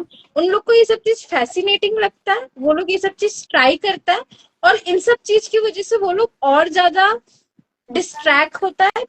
उससे भी बड़ा बात है कि उन लोग के ऊपर ना प्रेशर बनता है, पीयर प्रेशर बनता है कि अगर भाई क्लास में 40 जन है, 40 जन में मान लो 20 जन कमिटेड, तो बाकी 20 जन के ऊपर ये प्रेशर होता है कि यार मेरे लाइफ में कोई गर्लफ्रेंड नहीं, मेरे लाइफ में कोई बॉयफ्रेंड नहीं। हम लोग बहुत, अभी का जो जनरेशन है ना, इन लोग को बहुत ज्यादा गाइडेंस का जरूरत है, और फ्रेंडली गाइडेंस का जरूरत है। हम लोग के समय क्या था, घर में चिल्लाओ पेरेंट्स के संग, 2 थप्पड़ पड़ेगा, चुपचाप बैठ जाओ, रो लो और फिर पढ़ने बैठ जाओ। आजकल के बच्चे के संग ये नहीं किया जा सकता। आज का युवा फिर इंस्टाग्राम पे स्टोरी डाल देगा कि you go girl women empowerment, जो भी। इंस्टाग्राम भी छोड़ो, मतलब बच्चा लोग में सुसाइड रेट बढ़ रहा है। एंजाइटी रेट बढ़ रहा है। हमको मतलब हम लोग को 21-22 साल तक पता नहीं था कि एंजाइटी होता क्या है। अभी अभी अभी एंजाइटी होता है चीजों को लेके। पर आप अभी एक 10 क्लास के बच्चा को बोलो या 12 क्लास के बच्चों को बोलो एंजाइटी हो रहा है, तो इन सब का रीजन क्या है? अल्टीमेटली अगर पेरेंट्स इन सब चीजों के बारे में बच्चों से बात नहीं करेंगे कि भाई तुम्हारे लाइफ में चल क्या रहा है या तुम्हारे दिमाग में चल क्या रहा है, किस बात से परेशान हो, कोई नहीं करेगा। आप अपने बच्चों को आप अपने बच्चों को मशीन बनाना चाहते हैं तो आप वही बना रहे हैं अल्टीमेटली। वो ना अपना इमोशन एक्सप्रेस कर पाएगा, वो ना किसी से खुल के बात कर पाएगा, चाहे कोई भी हो, कोई भी बच्चा। और फिर करेक्ट। अल्टीमेटली इसका एंड रिजल्ट ये होगा ना कि वो आपसे भी डिस्टेंस हो जाएगा, क्योंकि उसको कहीं भी उसको वो चीज नहीं मिल रहा जो उसको चाहिए। पेरेंट्स को ये लगता है कि बच्चों को सब चीज अवेलेबल कर देना, मतलब मटेरियलिस्टिक चीज, तुमको जो भी चाहिए हम दे रहे हैं। मटेरियलिस्टिक चीज से भी ज्यादा अभी बच्चों को जरूरत है पेरेंट्स के एक्सेप्टेंस का। ये बहुत इम्पोर्टेंट चीज है। मतलब पेरेंट्स का एक्सेप्टेंस, पेरेंट्स का सपोर्ट, टीचर्स का सपोर्ट, ये बहुत मायने रखता है किसी भी स्टूडेंट के लाइफ में। और जब आजकल मतलब अभी जो जनरेशन का टाइम है, तो बच्चों के ऊपर इतना प्रेशर है और इतना इतना मतलब हम खुद कभी कभी इतना इंफॉर्मेशन देख के हम प्रोसेस नहीं कर पाते इस एज में। ठीक है कि इतना सैड पोस्ट, इतना सारा सैड पोस्ट है, इतना सारा मीम पोस्ट है, कहीं किसी को ट्रोल किया जा रहा है कुछ, हम अभी इन सब चीज को इतना ज्यादा इंफॉर्मेशन को हम प्रोसेस नहीं कर पाते। कभी कभी लगता है कि सब बंद कर दे। हम नहीं एक्सपेक्ट कर सकते कि भाई मेरा जो स्टूडेंट है, जो भी मेरा बच्चा होगा, वो इन सब चीज को प्रोसेस कर पाए। देखो कैसा है ना कि क्या क्या क्या बहुत ज्यादा बोल दिए। नहीं नहीं नहीं, वो मतलब सारी बातें सही थी, बट कैसा है ना कि ये जो भी प्रॉब्लम्स है ना, ये उस लेवल के प्रॉब्लम नहीं है ना कि जहाँ पे मतलब एकदम हाई लेवल का अगर हम बात करें कि इसको पहुंचा दिया जाता है, जबकि ये होता नहीं उतना। अभी जैसे कि आपने एंजाइटी डिप्रेशन की बात की, भैया तुमको एंजाइटी माने क्या, डिप्रेशन माने क्या? एक छोटा सा थॉट तुमको मतलब परेशान कर रहा है, एंजाइटी डिप्रेशन, ये क्या बात हुई? नहीं नहीं, हम इसका बात नहीं कर रहे कि छोटा सा थॉट परेशान कर रहा है उसको एंजाइटी। हम देखे हैं स्टूडेंट्स को, हाँ मतलब नहीं, वही वही मैं बोल रहा हूँ कि स्टूडेंट्स का माइंडसेट अभी क्या है ना कि लाइक अभी मतलब अगर हम ये देखें कि हमारा जो एरा था, राइट, जब हम स्कूल में थे, किस चीज की सबसे ज्यादा एंजाइटी थी आपके हिसाब से? होमवर्क। एक तो होमवर्क कंप्लीट नहीं किया है, वो अगले दिन स्कूल में चेक होगा। मैं कसम से बता रहा हूँ, एक दिन ऐसा था स्कूल का जहाँ पे मतलब मैडम ने बोल दिया कि मतलब तुम्हारी बुक कंप्लीट करके लाओ, कल चेक होनी है। और उसका दिमाग खराब हो गया था, तो उसने बोला गुस्से में कि कल चेक करेंगे तो बुक कंप्लीट करके लाना। दोपहर से लेके शाम तक मैंने बुक कंप्लीट की है। अगले दिन बोलते हैं नहीं नहीं रहने दो, आज चेकिंग नहीं है। मैंने कहा अरे कर कंप्लीट किया है मैंने, करो। तो वो हमारे जमाने का ये ऐसा चिल था, क्या ही टेंशन है, क्या है होमवर्क नहीं हुआ है ये टेंशन है। अभी आजकल का अगर आप देखो, यही तो बोल रहे कि हम लोग के मतलब हम लोग के पेरेंट्स अगर हम लोग को प्रेशर भी देते थे ना, तो ऐसा नहीं था कि अभी मतलब अगर बताए एक स्टूडेंट स्कूल में 6 घंटा का क्लास करने के बाद उसका मिनिमम 2 से 3 ट्यूशन होता है सारा दिन में। वो स्कूल जाने से पहले ट्यूशन पढ़ रहा है, स्कूल से आने के बाद ट्यूशन पढ़ रहा है। उसको सोशल लाइफ का है, उसको खेलने दो, कूदने दो, या नहीं वो तो है ही नहीं ना, वो दिक्कत ही वही है। चिल नहीं करने देते हैं पेरेंट्स आजकल। चिल नहीं करने देते हैं बच्चों को, जो बहुत जरूरी होता है बच्चों के लिए कि भाई बच्चा खेले बाहर जाके, बच्चा सीखे, चीजों को सीखे। पेरेंट्स अपने बच्चों को सिर्फ चाहते हैं कि वो लोग पढ़ाई करे और बस पढ़ाई करता है, ऐसा नहीं होता। हम बोल रहे हैं ना, मतलब हम बहुत अच्छे स्टूडेंट नहीं थे, हम एवरेज स्टूडेंट थे, बट ऐसा नहीं है कि हम आज अपने लाइफ में कुछ एस्टैब्लिश नहीं कर सकते। कर सकते हैं, मेरे अंदर वो कैपेसिटी है। तो कम से कम हम इतना तो बिलीव कर सकते कि भाई, हर बच्चा के अंदर कहीं ना कहीं कुछ ना कुछ कैपेसिटी होता है। पर अगर अगर आप हर बच्चा का पेरेंट्स ये चाहता है कि भाई मेरा बच्चा साइंस लेके पढ़े, क्यों क्यों? नहीं देखो मैम, उसका कैसा ना, उसका बहुत सिंपल आंसर है कि जो मतलब अभी साइंस मतलब लोगों के लिए ना इंटेलिजेंस का मतलब लोगों को ये लगने लगा है कि वही इंसान इंटेलिजेंट है जो साइंस लेके पढ़ रहा है। हम्म मतलब इंटेलिजेंस का स्टैंडर्ड हो गया साइंस लेके पढ़ना, हम्म कि भाई अगर मेरा बच्चा साइंस लेके नहीं पढ़ेगा तो वो इंटेलिजेंट नहीं है। हमको पर्सनली हम्म लगता है, साइंस के स्टूडेंट है, तुम भी साइंस के स्टूडेंट हो, सो हमको पर्सनली लगता है कि साइंस के स्टूडेंट से ज्यादा इंटेलिजेंस आर्ट्स के स्टूडेंट्स में होती है। सीरियसली बता रहे, क्योंकि उन लोग को बहुत सारा चीज याद रखना होता है, उन लोग को बहुत सारा इवेंट सीक्वेंस में याद रखना होता है। हम्म हम लोग साइंस के अंदर ये होता है ना कि कोई कॉन्सेप्ट समझ लो, बेसिक क्लियर हो गया, वो लाइफ टाइम या दिमाग में रहेगा, वो लॉजिक दिमाग में रहेगा। आर्ट्स में बहुत कुछ होता है, लॉजिक भी होता है, याद भी आप रखना होता है। आप साइंस स्टूडेंट्स को थोड़ा ज्यादा ही ओवर एस्टिमेट नहीं कर रहे हो? नहीं, साइंस स्टूडेंट ओवर एस्टिमेट नहीं, मतलब अंडर ना एस्टिमेट बोलना चाहते हो? ना ना, ओवर एस्टिमेट सही है, क्योंकि आपने बोला कि अगर एक कंसेप्ट याद रहेगा जिंदगी भर, नहीं भाई मेरे को तो याद नहीं रहा। नहीं, मतलब देखो कुछ कुछ कॉन्सेप्ट होता है जो रिवाइज करना पड़ता है, और कुछ कुछ कॉन्सेप्ट ऐसा होता है कि भाई हम लोग को हमेशा वो चीज क्लियर रहेगा, वो बेसिक कॉन्सेप्ट है। अच्छा हमको एक बात बताओ, न्यूटन्स लॉ ऑफ मोशन, अरे ये तो रिवाइज नहीं रहने दो भाई, करना पड़ेगा। मैं लाइव बंद कर रहा हूँ यार, ये क्या चालू हो गया यहाँ पे? मेरे को मेरे पुराने ट्रॉमेटिक दिन की याद दिला रहे हो साइंस वाले, न्यूटन को लेके आ गए क्या ये? नहीं मालूम मेरे को एक भी उसका, तीन पे मेरे को इतना मालूम है, पहला कौन सा, दूसरा कौन सा, तीसरा कौन सा, वो नहीं मालूम मेरे को। एक एक ही याद है मेरे को, every action has an equal and opposite reaction, बात खत्म, उसके आगे नहीं मालूम मेरे को। मेरे को भी बस यही याद है, बाकी दो लॉ याद नहीं है हमको भी। नाइस, तभी मैं वो बोला था, बहुत ज्यादा ओवर एस्टिमेट कर रहे हो साइंस के स्टूडेंट्स को, कहाँ कंसेप्ट याद रह रहे?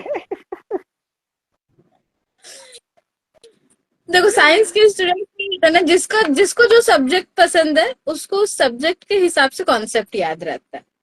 हमको बायोलॉजी का कोई भी कॉन्सेप्ट पूछ लो हम बता देंगे, स्पेसिफिकली जूलॉजी का, ठीक है। बट और किसी चीज में मेरा इतना अच्छा साइंस में हम भी नहीं है, मेरा भी चलो नहीं है। माइटोकॉन्ड्रिया के डायग्राम बना के दिखाओ अभी इधर। अरे नहीं, अरे सीरियसली अरे अरे अरे नहीं नहीं नहीं नहीं नहीं नहीं नहीं, नहीं, नहीं भाई नहीं, मेरे को खुद को ही पहचानने को नहीं आया ये क्या बनाया माइटोकॉन्ड्रिया, क्या मेरे को खुद को नहीं मालूम क्या है डायग्राम उसके। एनिमल्स जोक्स अपार्ट, मतलब जो भी हो, मेरे को ये लगता है कि हर सब्जेक्ट का अपना इम्पोर्टेंस है, एंड हर स्टूडेंट का अपना स्ट्रेंथ एंड वीकनेस होता है। यार मेरे को पहले से बता दिया करो कि तुम इतना प्रिपेयर करके बैठो, पेन पेपर साथ में लिया है, मतलब सोचो। एक्चुअली मैं मेरा ये पढ़ने वाला एरिया है, तो यहाँ पे रहता है पेन कॉपी सभी वाह, रहता है। नेक्स्ट टाइम से बता दिया करो यार, हम थोड़ा मतलब सोच समझ के सवाल पूछेंगे, नहीं तो मजाक मजाक में कुछ पूछ दिया यहाँ पे तैयार भी हो गए। मेरे को बट मैं ये बायोलॉजी का ड्राइंग पे ड्राइंग भी नहीं आता है, डोंट वरी, सिर्फ बायोलॉजी का ही ड्राइंग आता है, सेल माइटोकॉन्ड्रिया यही सब बना सकते। अरे मेरे को उतना भी नहीं आता, वरी करने की जरूरत ही नहीं है, इसलिए तभी तो मैंने रोक दिया ना बनाने से पहले, मैंने कहा रहने दो, मेरे को नहीं आता कुछ। बट ये ना बहुत मतलब, इसका पता है क्या है, इसका अपने इंडिया के जो एजुकेशन सिस्टम है ना, उसमें ही मतलब दिक्कत है, क्योंकि फर्स्ट 15 ईयर्स क्या होता है तुम्हारा, फर्स्ट टू 10th होता है, राइट? तो अभी पहले जिंदगी के पहले 15 साल तो तुमको इसी से जज करते हैं कि भाई तुम्हारा नंबर कितने आए। उसके बाद वो होता है ना डिवाइड, किसको क्या करना है, किसको, अरे भाई मतलब कि यही जो साइंस का, अभी मेरे खुद के मतलब 10th में 87 आए थे, तो घर वालों को तो लग गया भाई ये तो साइंस में मजे करेगा एकदम, नहीं हुआ ना। तो बात वही होती है कि तुम वही जो पुराने सब्जेक्ट्स है, मतलब ठीक है नॉलेजेबल है, आई नो, बट उसके बेसिस पे तुम ये नहीं जज कर सकते ना कि तुम्हारा बच्चा कहाँ पे जा रहा है, और वो भी स्टार्टिंग के ये 15 साल में ही, जब उसको खुद नहीं पता है कि वो क्या कर रहा है। है कि नहीं? मतलब उसको अगर समझो, मतलब उसने समझो एक आधा क्वेश्चन का आंसर रट लिया, उसको तो लगेगा चलो ये खत्म हुआ। उसका ये है कंसर्न अभी कि एक आंसर खत्म हुआ है पोर्शन में से, ठीक है, उसका ज्यादा कंसर्न है ही नहीं। और यहाँ पे ये लोग ख्वाब देके जा रहे हैं कि भाई हाँ ये 20 में से 20 लाए, अब तो मतलब ये तगड़े रिजल्ट लाएगा, तगड़ी नौकरी लाएगा। अरे यार ऐसा नहीं होता है। वही बात है। और मतलब हम, तुम बिलीव नहीं करोगे, क्लास 8 तक मेरा हिंदी इतना बेकार था कि हम हिंदी में मुश्किल से पासिंग मार्क्स लाते थे। लैंग्वेज में तो पास कर देता ना। नहीं, मेरा लैंग्वेज बहुत बेकार था। हम क्लास 8 तक साइंस, सिर्फ साइंस पढ़ते थे। हमको और किसी सब्जेक्ट में कोई इंटरेस्ट नहीं, हमको कुछ पढ़ना अच्छा नहीं लगता था। ना हमको कभी मैथ्स पसंद था, ना सोशल साइंस पसंद था। हमको सिर्फ ज्योग्राफी थोड़ा सा अच्छा लगता था पढ़ने में, क्योंकि वो साइंस से, मतलब उसमें थोड़ा सा साइंस जैसा कॉन्सेप्ट है। और हाँ बाकी बाकी हमको लैंग्वेज में कभी कोई इंटरेस्ट नहीं था। और पोइट्री लिखना भी ऐसा था ना कि जैसे बोले ना पीयर प्रेशर, तो वो थोड़ा पीयर प्रेशर में आकर हम पोइट्री लिखना शुरू किए थे। क्योंकि उस समय जब पोइट्री लिखना शुरू किए थे हॉस्टल में, तो ये था कि भाई उस समय बहुत सारे लोग हॉस्टल में पोइट्री लिखता था, तो हमको वो चीज फैसिनेटिंग लगता था कि यार लोग अच्छा, कविता लिख कैसे लेते। फिर तो पीयर प्रेशर नहीं हुआ ना, फिर तो क्यूरियोसिटी हुई ना। हाँ, मतलब वही क्यूरियोसिटी में हम लिखना शुरू किया, और फिर बाद में वो चीज अच्छा हो गया। बाद में वो चीज मेरा एक बहुत, मेरे क्या बोले, मतलब मेरे पर्सनालिटी का पार्ट बन गया वो चीज। So I am very grateful to it कि हम्म हम उस चीज पे काम किए। हमको बहुत काम करना पड़ा पोइट्री लिखने को लेकर, बिकॉज पोइट्री लिखना या हिंदी लैंग्वेज मेरा फोर्टे कभी था ही नहीं। हम्म मेरा बहुत हम्म स्पेलिंग मिस्टेक होता था हिंदी लैंग्वेज में। हम्म हमको मतलब समझ में नहीं आता था जल्दी, हम आंसर रट नहीं पाते थे लैंग्वेज का, या हम्म गलत आंसर लिख देते थे बहुत बार। तो मेरा ये था, लैंग्वेज को लेके मेरा पकड़ पहले बहुत बहुत ज्यादा बेकार था। ये over the hmm time develop हुआ। तो हम इसी बेसिस पे बोलते हैं कि, और पेरेंट्स को भी ये सोचना चाहिए कि आप अपने हिसाब से बच्चों पे जब प्रेशर दे रहे हैं, अगर बच्चे का इंटरेस्ट उसमें नहीं है, वो नहीं कर पाएगा, वो उस चीज पे फोकस ही नहीं कर पाएगा। बट अभी कैसा है ना कि 80s वाले जो पेरेंट्स है ना, वो भी मतलब उनका भी हो गया इन द सेंस कि उनके बच्चे स्कूल वगैरह करके निकल लिए हैं, वो भी कॉलेज में। अभी जिनको हमको फेस करना है ये हमारी जनरेशन के पेरेंट्स है, 90s वाले। यही तो बात है कि हमारी जनरेशन के पेरेंट्स को भी ये बात समझ में नहीं आता है। मतलब पॉसिबल ही नहीं है। हम हम अपने खुद के जनरेशन के पेरेंट्स को भी देखे है ना, वो लोग बच्चों पे जिस तरीके का प्रेशर देते हैं, ठीक है। एंड एक 4 5 4 5 के बच्चों को क्या पढ़ाई का प्रेशर है? तो साल या 4 5 स्टैंडर्ड? साल स्टैंडर्ड, चार, फोर्थ या फिफ्थ स्टैंडर्ड के बच्चों को क्या पढ़ाई का प्रेशर होना चाहिए? कुछ नहीं, कुछ नहीं। करेक्ट। हम्म क्यों होगा इन लोग को पढ़ाई का प्रेशर? वो उन लोग को पढ़ाई का प्रेशर लेने का एज भी नहीं है। पढ़ाई का प्रेशर लेने का एज आता है क्लास 10 के बाद, मेरे हिसाब से। इंसान को अगर अपने नहीं, पढ़ाई को लेकर प्रेशर लेना है तो 11 12 से लेना चाहिए कि भाई अब करेक्ट। इसके बाद से मेरा करियर शुरू होगा। 10th तक कुछ नहीं होता है, 11 12 से करियर का एक पढ़ाई शुरू होता है, तो उस समय प्रेशर लेना चाहिए। Class correct. 4 5 का बच्चों से बात करो, इंटरेक्शन करो, तो या उनके पेरेंट्स से इंटरेक्शन करो, मैडम मेरा बच्चा तो कुछ नहीं कर पाता है, पढ़ नहीं पाता है, क्या होगा आगे जाके इसका? आगे जाके क्या होगा? आगे तो जाने दे। वो तो 4 या 5 में है मुश्किल से। वो तो खेलने कूदने का उम्र, खेलने कूदने दो उसको, क्यों अत्याचार? हम ऐसे ऐसे पेरेंट्स से मिले हुए हैं कि मैडम मेरे बच्चे का 3 ट्यूशन चलता है, फिर भी नहीं पढ़ाई पे ध्यान नहीं देता।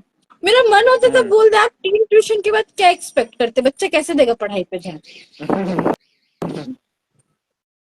वो स्कूल से पढ़ के जा रहा है, वो पूरा वीक अपने पढ़ाई में बिता रहा है, वो कैसे देगा पढ़ाई पे ध्यान? उसको नहीं अच्छा लगेगा पढ़ाई, किस हमको इस एज में भी नहीं अच्छा लगता है पढ़ाई। हमको कोई बोल दे सारा दिन बैठ के पढ़ने, हम नहीं पढ़ सकते। मुश्किल से 4 से 5 घंटे का पढ़ाई होता क्या? है कि खुद कितना? मुश्किल से 4 से 5 घंटे का पढ़ाई होता है मेरा ये हफ्ते का कि एक दिन का? दिन का। दिन का अच्छा, मतलब ये आप पहले तो ये स्टेटमेंट दे रहे हो कि मेरे से पढ़ाई नहीं होती, और उसके बाद बोलते हो मुश्किल से 4 से 5 घंटे का पढ़ाई दिन में। मतलब हम कुछ काम नहीं कर रहे। मतलब बात समझो मेरा, हम क्या बोलना चाहते हैं। फिर भी जो लोग नौकरी का प्रिपरेशन करते हैं, हम लोगों को सुने बोलते हुए कि वो लोग 12 घंटा 10 घंटा बैठ के पढ़ता है। मेरा मैक्सिमम आज तक हुआ है 5 घंटा एक दिन में, उससे ये ज्यादा नहीं मेरा होता स्कूल है। टाइम का था।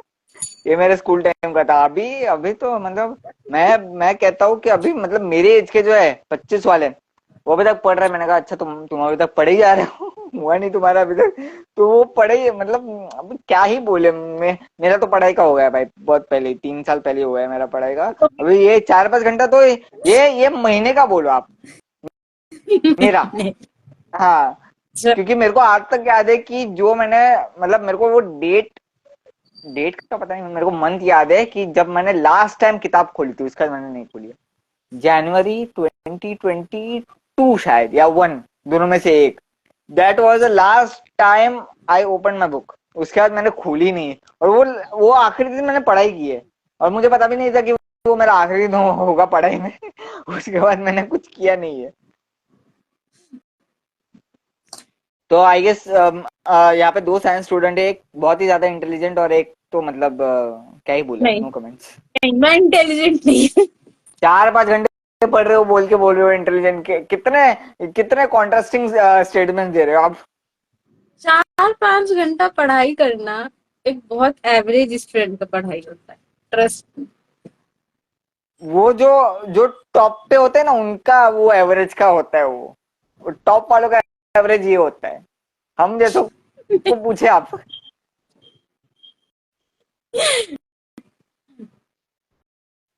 गवर्नमेंट जॉब का जो लोग प्रिपरेशन करते हैं ना, उन लोग से पढ़ाई का फ्रस्ट्रेशन पूछना, तब पता चलेगा। 4 घंटा या 3 घंटा पढ़ाई वो का तो कोई फिर मतलब अलग नहीं। वो तो फिर अलग ही लीग हो गई ना। वो तो मतलब बहुत क्या क्या ही बोले अब। उनकी तो बात तो फिर मेरा ही तो नहीं हो वही रही है। फेस मेरा तो वही फेस चल रहा है अभी। गवर्नमेंट जॉब का प्रिपरेशन कर रहे हैं बैठ के, जॉब नहीं मिल रहा। जॉब किसको मिल रहा है आजकल। वही बात है। अच्छा, गवर्नमेंट जॉब का ना, वोट मत देना इस बार। जॉब नहीं मिल रहा है तुमको। वोट तो देना नोटा पे कर देना। पड़ेगा। वोट नोटा वोट पे कर देना। वो अलग बात है, पर हम कभी वोट नहीं छोड़ते हैं, क्योंकि वोट छोड़ना है मेरे हिसाब से एक बहुत irresponsible thing. Voting is a वो बिग तो है। Responsibility. Voting is a big responsibility. वो तो है। क्षमा कीजिएगा मेरे स्टेटमेंट के लिए, बट मैं उस कंटेक्स्ट में नहीं बोला। मैं इस कंटेक्स्ट में बोला कि भाई, तुम जॉब नहीं दे रहे हो, हम तुमको क्यों लाए गवर्नमेंट में। गवर्नमेंट देखो, अभी मतलब अगर हम पॉलिटिकल सिनेरियो को बात करें, तो इंडिया का जो पॉलिटिकल सिनेरियो है अभी, कोई भी हम्म पॉलिटिकल पार्टी जो हम्म इम्पोर्टेंट चीज है उस पर बात नहीं करना चाहती है। अनएम्प्लॉयमेंट हम्म पे कोई बात नहीं करना चाहता है। हम्म पॉल्यूशन पे कोई बात नहीं करना चाहता है। ठीक है। हम्म एजुकेशन सिस्टम पे कोई बात नहीं करना चाहता है। और हम्म बहुत सारा चीज है, मतलब जो जो प्रायोरिटी होना चाहिए, हम्म जिन चीजों पे प्रायोरिटी होना चाहिए, बहुत सारा ऐसा चीज है ना जो इंसान का बेसिक चीज है, बेसिक नीड हम्म का चीज है। उस पे हम्म 18% टैक्स लग रहा है, लग्जरी हम्म टैक्स लग रहा है। क्यों लग रहा हम्म है? नहीं, नहीं लगना चाहिए। वो बेसिक नीड का चीज है, पर लग रहा है। हम्म इन सब हम्म चीज पे कोई बात नहीं करना चाहता है। लोग बात किस चीज पे करना चाहते हैं? राम मंदिर को लेके बात करना चाहते हैं, हिंदू मुस्लिम को लेके बात करना चाहते हैं। ठीक है। उसके बाद हिंदू मुस्लिम को भी छोड़ दो तो कास्ट को लेके बात करना चाहते हैं। ठीक है। बिल्कुल। फालतू चीजों पे बात करना चाहते हैं। पॉलिटिकल पार्टी के पास कोई इश्यू नहीं है। करप्शन पे कोई बात नहीं करना चाहता है। हम्म अभी ऐसा हालत हो गया है ना कि मतलब हम लोग पढ़े सब कोई कि मतलब पूरे देश में जो सिस्टम है उसका 3 पार्ट होता है, लेजिस्लेशन, एग्जीक्यूटिव, जुडिशरी, राइट। अभी हम्म लेजिस्लेटिव और एग्जीक्यूटिव एक हो गया है और अभी सिर्फ जुडिशरी अलग। तो अभी हम्म जुडिशरी अभी थोड़ा ठीक ठाक है देखा जाए तो, वरना अभी तो एग्जीक्यूटिव ही लेजिस्लेटर्स के हाथ में चला गया है। वो लोग जो मन हो वो कर, बहुत आर्बिट्रेशन चल रहा है इंडिया में। पर बात वही है ना कि अल्टीमेटली बोलेगा कौन इन सब बात पे। आप तुम सोचो ना कि इसरो का इतना बड़ा एक अचीवमेंट आया, हम्म मून लैंडिंग जो हुई, हम्म राइट, चंद्रयान का जो लैंडिंग हुआ, कितना दिन बात हुआ उसके ऊपर? जब था तब तो हुआ था, उसके बाद 1-2 दिन चला, उसके बाद नहीं, बस काम एक खत्म। दो दिन चला, एक दो दिन हम्म चला। राम मंदिर कब बना? जनवरी में बना।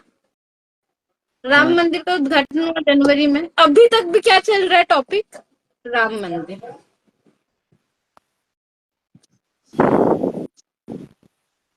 बात होना चाहिए पॉलिटिकल पार्टीज को अपने, मतलब हमको ये लगता है पर्सनली कि अगर डेवलपमेंट लाना है तो रिसर्च एंड डेवलपमेंट का जरूरत है, रिसर्च हम्म डेवलपमेंट का जरूरत है। आपको हम्म बात करनी चाहिए कि आप किस रिसर्च एरिया में इन्वेस्टमेंट करेंगे। अगर आप हम्म बना रहे हैं गवर्नमेंट तो आप कहाँ हम्म इंफ्रास्ट्रक्चर अच्छा करेंगे, इन सब पे बात नहीं हो रहा है। लोग, हम्म तुम सोचो ना, इंडिया में बेसिक इंफ्रास्ट्रक्चर नहीं है। हम्म एक नॉर्मल स्कूल, हमको नहीं पता तुम मतलब हम मोस्टली जितना भी स्कूल देखे हैं, बहुत हम्म कम स्कूल में देखे हुआ। क्या हुआ? आप इंक्लूसिव रैंप वॉक जो हाँ मतलब हाँ हैंडीकैप हाँ। स्टूडेंट के हम्म लिए होता है, डिफरेंटली एबल्ड स्टूडेंट्स के लिए जो होता है। तो तुम सोचो ना कि आप इंक्लूसिव हम लोग एजुकेशन जब पढ़ते हैं, हम लोग जो लोग बीएड करता है या एमएड कर रहा है उन लोग को पता है इंक्लूसिव हम्म एजुकेशन का बात जा रहा है। आप हम्म थियोरिटिकली सारा बात कर रहे हैं, पर उसको हम्म प्रैक्टिकल, हम हम अगर ये सब पढ़ के निकल के उसको प्रैक्टिकल एप्लीकेशन करना चाहे तो नहीं है। हम्म स्कूल्स में, कॉलेजेस में रैंप वॉक नहीं है, हम्म इंटीग्रेटेड एजुकेशन का इंफ्रास्ट्रक्चर नहीं है। हम्म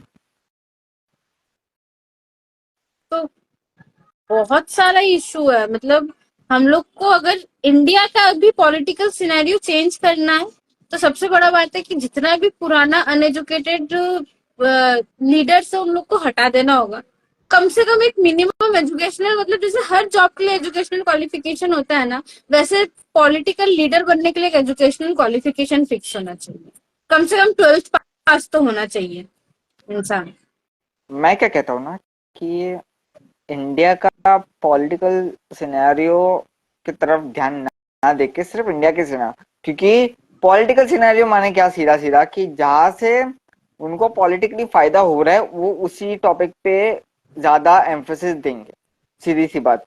तो अभी वो पॉलिटिकल सिनेरियो चेंज करना हो गया उनके फायदे की बात कि वो कैसे उस पॉलिटिकल सिनेरियो में कंफर्टेबल रहेंगे वो। बट अगर हम पॉलिटिक्स को हटा दे इन द सेंस कि पॉलिटिक्स के परे अगर देखें हम, तो ही मतलब जो सिचुएशन है वो अभी फिक्स हो सकती है। अगर हम पॉलिटिकली देखेंगे सिचुएशन तो ना। अल्टीमेटली देखो, इंडिया में डेमोक्रेसी है और बिना हम्म गवर्नमेंट सपोर्ट के कोई कुछ चेंज नहीं कर सकता। हम्म ठीक है, हम अगर अकेले एजुकेशन सिस्टम चेंज करना चाहेंगे तो हम नहीं कर सकते, हम्म पॉसिबल। हम ज्यादा से ज्यादा बच्चों को गाइड कर सकते हैं, हम तुम अपने लेवल पे बच्चों को गाइड कर सकते हैं। हम लोग इंडिया का पूरा एजुकेशन सिस्टम चेंज नहीं कर सकते। वो चेंज तभी आएगा जब पॉलिसी चेंज आएगा। पॉलिसी मेकर्स को अगर ये बात समझ में नहीं आ रहा है तो कोई कुछ नहीं कर सकता। देखो अभी इसमें ना लॉजिक कैसा है कि ये एक झाड़ की तरह है, ठीक है। अब झाड़ को या तो मतलब उसके जो रूट से जो कि नीचे है, और या तो बारिश जो कि ऊपर से आ रही है। अबे हम लोग कहाँ पे, हम लोग रूट्स पे है। ये पॉलिसी चेंजेस कहाँ पे, वो बारिश है, ठीक है। तो अभी कैसा है कि अगर हम अपना बेस स्ट्रॉन्ग करें अपने लेवल पे, जैसे कि समझो हाँ तुम जो मतलब जहाँ अपने लेवल पे जितने भी ट्राई करते हो, मैं अपने लेवल पे जितने भी ट्राई करता हूँ, बेस अगर हम स्ट्रॉन्ग करें, वहां से कोई ना कोई अगले लेवल पे प्रमोट होके जा रहा है ना, तो वो अपने साथ साथ इस लेवल का चेंज जो है वहां पे लेके जाएगा। तो ऐसे, हाँ, तो ये वो हम एक बात कर ये रहे हैं। कंटिन्यूअस कंटिन्यूअस प्रोसेस रहेगा, हाँ, फिर मतलब इसके लिए हाँ, फिर बहुत टाइम टेकिंग प्रोसेस है, बहुत कंटिन्यूअस प्रोसेस रहेगा, ये बात सही। अरे वैसे वैसे वैसे कौन सा जल्दी हो रहा है, ऊपर से वो अगर आप तो है। लाओगे, ऊपर अभी ऊपर वाले में इतनी सेंस नहीं है ना कि ये कर सके। अभी जो मैं सीधे सीधी सी बात बोलता हूँ, जो ग्राउंड लेवल पे होते हैं ना, उनको जो रियलिटी का ज्यादा अंदाजा होता है, जो ऊपर बैठे हुए हैं, उनको इतना नहीं है पता। जो ग्राउंड, क्योंकि वो देख रहे हैं ना, वो वहीं पे है, तो उनको पता है। जैसे तुमको पता है, मुझे पता है, हमको पता है कि रियलिटी क्या है, करेक्ट। तो वो एक चीज है।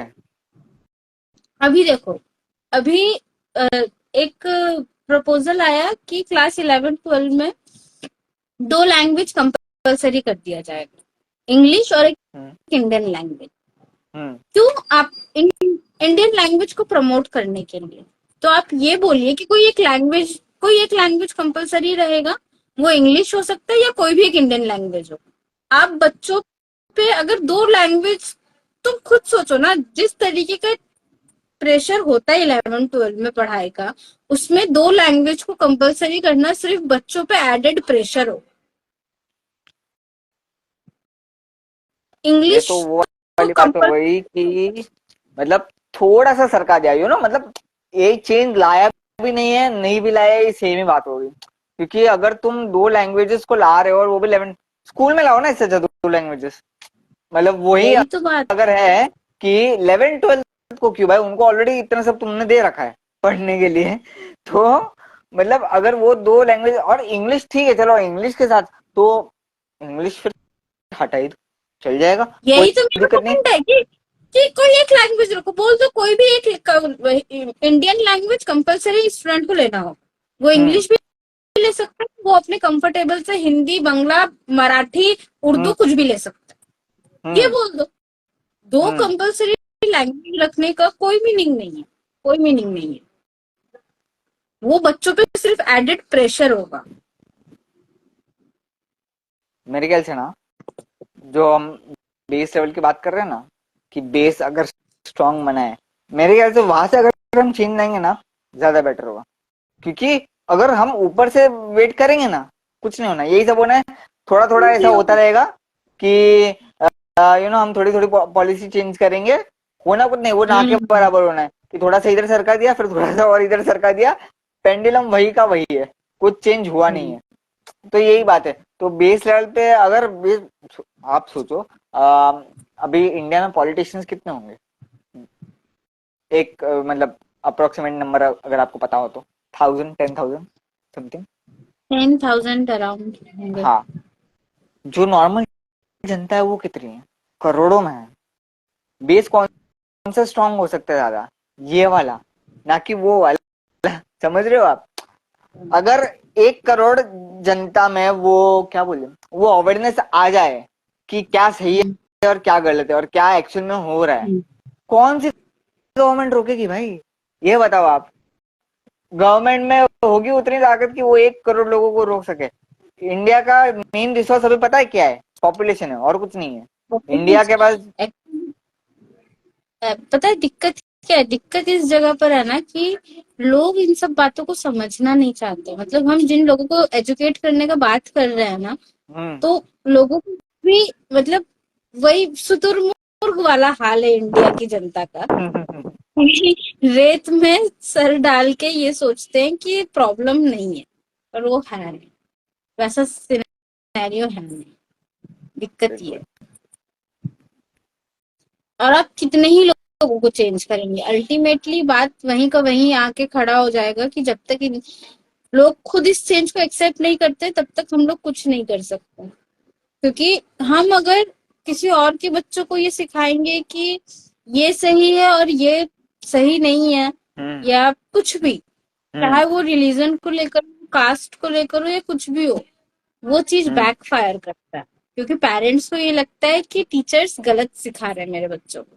हम्म, या हम्म, अगर अगर आप या एडोलेसेंट एज को लेकर बात करिए बच्चों से या बच्चों के संग फ्रेंडली हुई है तो पेरेंट्स को ये लगता है कि भाई टीचर गलत है, टीचर अपने हम्म, दिमाग में बच्चों का अच्छा सोच के कर रहा है क्योंकि टीचर को वो ग्राउंड रियलिटी पता है, टीचर को वो बात हम्म, भी पता है आपके बच्चों के बारे में जो आपको नहीं पता है, बिल्कुल, करेक्ट, टीचर वो बात जानता है।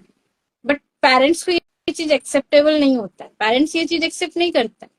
और अगर पेरेंट्स एक्सेप्ट नहीं करेंगे तो हम बोल रहे हैं ना, कोई भी टीचर खुद को रिस्क करके कोई काम करेगा, कोई भी इंसान, टीचर क्यों, कोई भी इंसान खुद के लाइफ रिस्क में डाल के काम नहीं करेगा ना। करेक्ट, खुद खुद अगर खुद थ्रेटेंड फील करेगा तो वो काम नहीं करेगा। वो सेफ्टी नहीं है इंडिया में, ये सेफ्टी नहीं है कि हम अगर बच्चों से बात करें या कोई भी टीचर अगर बच्चों से बात करे तो उस टीचर को अप्रिशिएट करने के बजाय या उस इंसान को अप्रिशिएट करने के बजाय 99% केसेस में उसको क्रिटिसाइज किया जाता है। हम्म, पर करेक्ट, मतलब जो चीज अभी हम लोग का जनरेशन, जो लोग हम्म, पेरेंट्स बन रहा है, ये समझने में गलती कर रहा है कि आपका जो समय था पढ़ाई का और अभी जो हम्म, समय है पढ़ाई का उसमें जमीन आसमान का अंतर है। हम्म, आप बच्चों को करेक्ट, एक ही तरीके से नहीं रख सकते, ना टीचर्स रख सकते हैं ना पेरेंट्स रख सकते हैं। यूट्यूब पे हर हर सब्जेक्ट का, हर चैप्टर का, हर कॉन्सेप्ट का मटेरियल अवेलेबल है। बच्चा हम्म, स्कूल जाके टीचर से पढ़ना चाहेगा, अगर टीचर हम्म, बच्चे को नॉलेज मतलब वो कॉन्सेप्ट समझाने के अलावा टीचर अगर बच्चे को एक्स्ट्रा सपोर्ट नहीं दे सकता, बच्चा नहीं हम्म, पढ़ेगा स्कूल जाके टीचर के पास। हम्म, उसको जरूरत हम्म, नहीं है टीचर का, क्योंकि उसके पास यूट्यूब है। सही है, बात तो हम लोग सही के है, पास नहीं था, हम लोग के पास पढ़ने के लिए एक ही ऑप्शन था, भी टीचर को समझाना पड़ेगा। टीचर समझा, हम्म, अगर कॉन्सेप्ट समझ में नहीं आ रहा तो टीचर को समझाना पड़ेगा। पर आजकल के बच्चे के पास ये, बच्चा के लिए ये वो नहीं है, लिमिटिंग फैक्टर नहीं है आजकल के बच्चा हम्म, के लिए। वो यूट्यूब पे जाके समझ सकता है आराम से, उसका मन होगा। या पेरेंट्स के बट पता है मतलब मामला में मेरा ऐसा है मानना कि मतलब मैं पर्सनली अगर मेरा पर्सनल प्रेफरेंस सुनो तो मैं यूट्यूब प्रेफर नहीं करता हूँ, वन ऑन हम भी नहीं वन इज वे बेटर। करते। देखो वो तो हम भी नहीं करते हैं, हम एक बात बोल रहे हैं कि हम्म, मेरा और तुम्हारा जनरेशन अलग है। हम लोग उस जनरेशन से हैं जहाँ पे हम लोग के लिए हम लोग के टीचर्स बहुत, क्या बोले, मतलब टीचर्स का एक अलग दर्जा होता था। अब मतलब मेरा और तुम्हारा मतलब हम दोनों का ना, कि आप सेपरेट कर रहे हो दोनों को ही। नहीं नहीं, हम लोग का एक साथ बोल रहे हैं। मेरे और हाँ फिर ठीक है। तुम्हारी जनरेशन में, मेरे और तुम्हारी जनरेशन में ऐसा होता था कि भाई टीचर हम लोग के लिए बहुत एक, मतलब बहुत बड़ा इंसान होता था, हम्म, क्योंकि वो हम्म, टीचर है। हम्म, हम्म, आजकल बात नहीं है, आजकल के हम्म, बच्चों को लगता है, मतलब ये फैक्ट है, आजकल के बच्चों को ये लगता है कि भाई जो जो इंसान अपने लाइफ में कुछ नहीं कर पाता वो लास्ट में जाके टीचर बनता है। आजकल के बच्चों को ये कॉन्सेप्ट है, आजकल के 70 to 75 बच्चों का ये कॉन्सेप्ट है। तो बच्चों को ये सब समझाना है कि भाई हम तुम्हारे टीचर हैं, और हम तुम्हारे टीचर हैं तो क्यों है, ये बहुत बड़ा पॉइंट है। अगर अगर टीचर्स, मतलब हम जानते हैं, ऐसे टीचर्स को भी जानते हैं भाई जो लोग अपने बहुत एरोगेंट है, ठीक है, भले ही कितना भी अच्छा पढ़ाता है नहीं पढ़ाता है टीचर, वो अलग बात है, हम्म, एरोगेंट है टीचर। अगर एरोगेंट है ना, बच्चा उसको कभी रिस्पेक्ट नहीं करेगा। हम हम्म, लोग टीचर करेक्ट, से डरते थे, हम लोग टीचर से डरते थे। डर बहुत बड़ा फैक्टर होता था हम लोग के एज में टीचर को रिस्पेक्ट करने का। हम्म, वो चीज बहुत बाद में आया, जब कॉलेज में गए तब जाके टीचर्स का डर थोड़ा खत्म हुआ, तो समझ में आया कि भाई डर से नहीं, टीचर के बिहेवियर पे उसका रिस्पेक्ट करना है। आजकल के हम्म, बच्चों में ये डर 9-10 में खत्म हो जाता है। आजकल आजकल का बच्चा टीचर का रिस्पेक्ट तभी करेगा जब टीचर अच्छा होगा, बिहेवियर वाइज, पढ़ाने में, सब तरफ से, वरना बच्चा रिस्पेक्ट नहीं करेगा। बात तो सही है। और अगर बच्चा रिस्पेक्ट नहीं कर रहा है टीचर का डिसरिस्पेक्ट कर रहा है, तो बच्चा का डेवलपमेंट नहीं होगा, पर्सनालिटी डेवलपमेंट नहीं होगा। उसको नहीं ये भी समझ सही में है। आएगा कि उसको नहीं समझ में आएगा कि कहाँ हम सही हैं और कहाँ गलत है। क्योंकि अगर टीचर इस बिल्कुल। बात को अपने ईगो पे लेके चलेगा ना कि ये बच्चा मेरे संग मिसबिहेव किया है तो हम इसको नहीं सुधारेंगे, हम्म। तो कोई बच्चा का कभी डेवलपमेंट नहीं। टीचर्स के एटीट्यूड में चेंज लाने का भी बहुत जरूरत है। मतलब ग्राउंड रियलिटी जो है वो यही है कि टीचर्स, बीएड का जो कोर्स है, जिस हिसाब का हम्म। कोर्स है बीएड, अगर हम्म। कोई सच में अच्छे से पढ़े हम्म। तो सच में अच्छा टीचर बन सकता है। पर बीएड कोई अच्छे से पढ़ता नहीं है, ये भी फैक्ट है। लोग बीएड सिर्फ इसलिए करते हैं क्योंकि वो एक कंपलसरी एजुकेशनल क्वालिफिकेशन है टीचर बनने के लिए। पॉइंट। अच्छा, आयरनी देख लो इस डिस्कशन का। ये हो रही है नेशनल लेवल की डिस्कशन इलेक्शन के बीच में। देश को कहाँ कहाँ सुधार की जरूरत है। क्वांटिटी ऑफ ऑडियंस देख लो।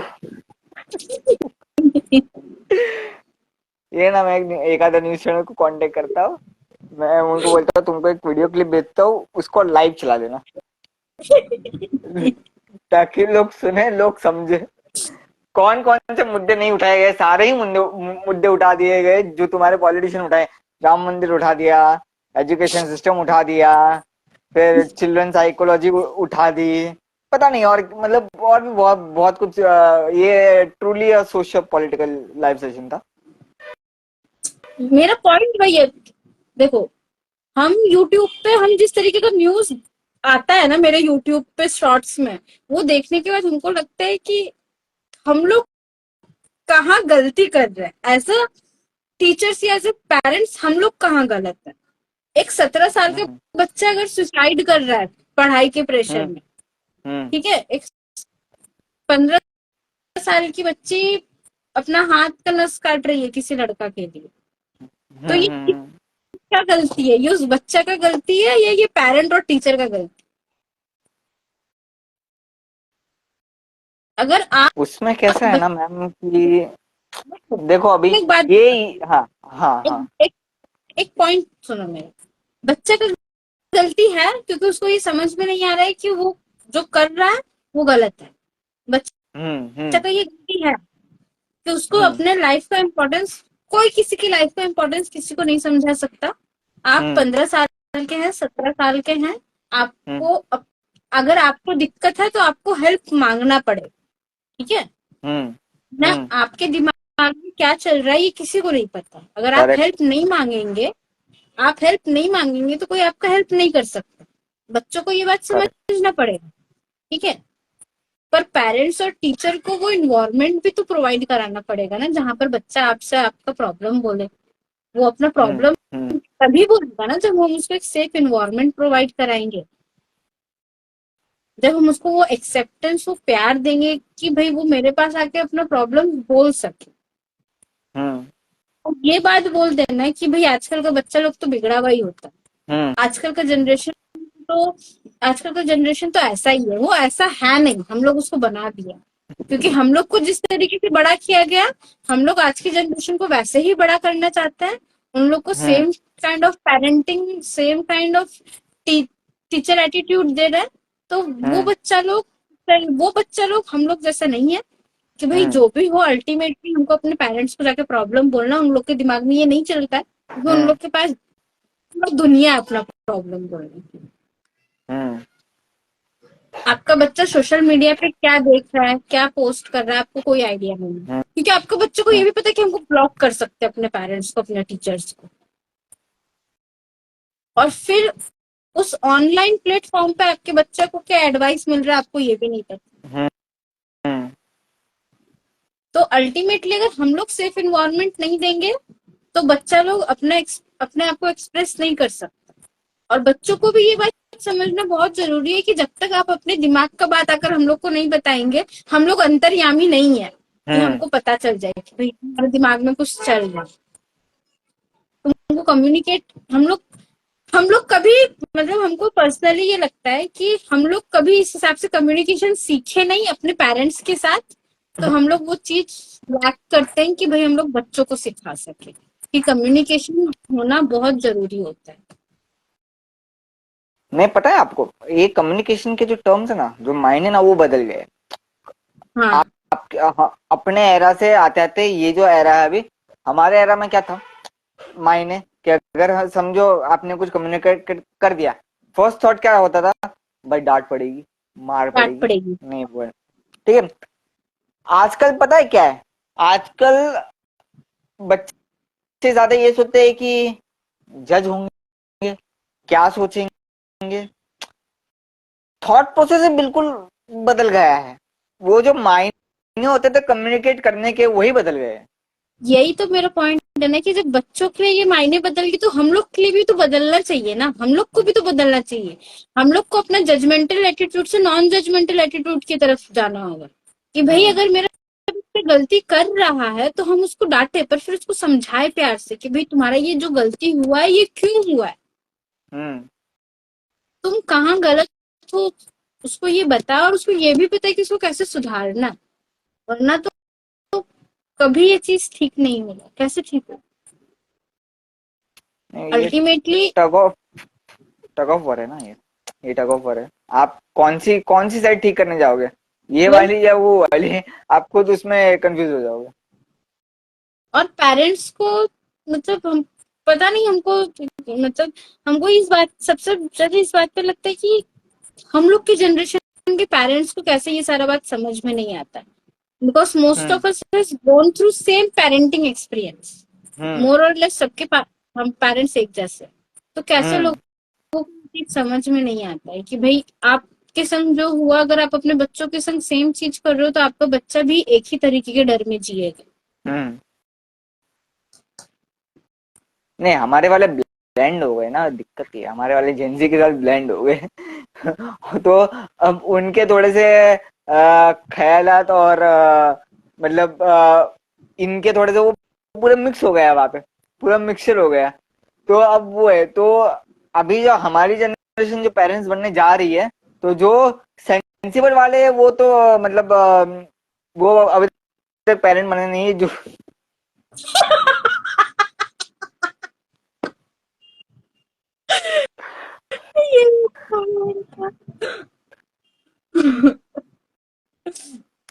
ये हाल है। तो वही में तो दिक्कत है, गए गुजरे वाले सारे बच्चे लेके घूम रहे, जिनको एक्चुअल में पता है पेरेंटिंग कैसे करनी है।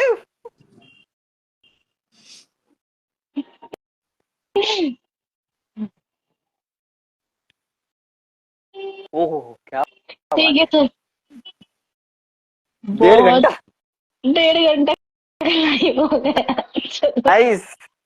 चलो भाई, ये तो न्यूज चैनल पे लगाने लायक लाइव सेशन था ये। कल तक आ जाएगा न्यूज चैनल पे सारी सारे पोल रिजल्ट बदल जाएंगे, सब सब लोग बोलेंगे जय मैम पार्टी बनाओ। Miss contest election will vote for you. नहीं, but on a serious note, बहुत सारे अच्छे से पॉइंट्स डिस्कस हुए हैं, और ये हम ट्राई करेंगे कि ज्यादा से ज्यादा लोगों तक ये पहुंचाया जाए, क्योंकि मतलब सही में मतलब इम्पोर्टेंट पॉइंट्स थे, जो कि दोनों ही मतलब जो अभी 90s वाले जो पेरेंट्स बन रहे हैं, और जो आने वाली जो जनरेशन है, वो भी उन दोनों के लिए ही, दोनों के लिए बहुत ज्यादा इम्पोर्टेंट है। तो फिलहाल के लिए तो ये सेशन यहीं पे रैप अप कर दिया जाए, मैडम क्या बोलते हो? यस, ठीक है, तो फिलहाल के लिए ये यहीं पे खत्म, और ये लाइव सेशंस होते रहेंगे। तो ये मैडम जी भी आते रहेंगे, अगर इन्होंने कुछ लिखा हुआ होगा तो प्रॉम्प्ट के लिए, आई डोंट नो, चेक करना पड़ेगा मुझे भी कहाँ कहाँ पे क्या क्या लिखा हुआ है। तो अगर इनका होगा कोई पीस तो हम इनको जरूर बुलाएंगे, और फिर से शायद डिबेट शुरू हो भी जाए, ना भी हो, क्या पता, गॉड नोस। चलो bye. All right, bye bye, thank you.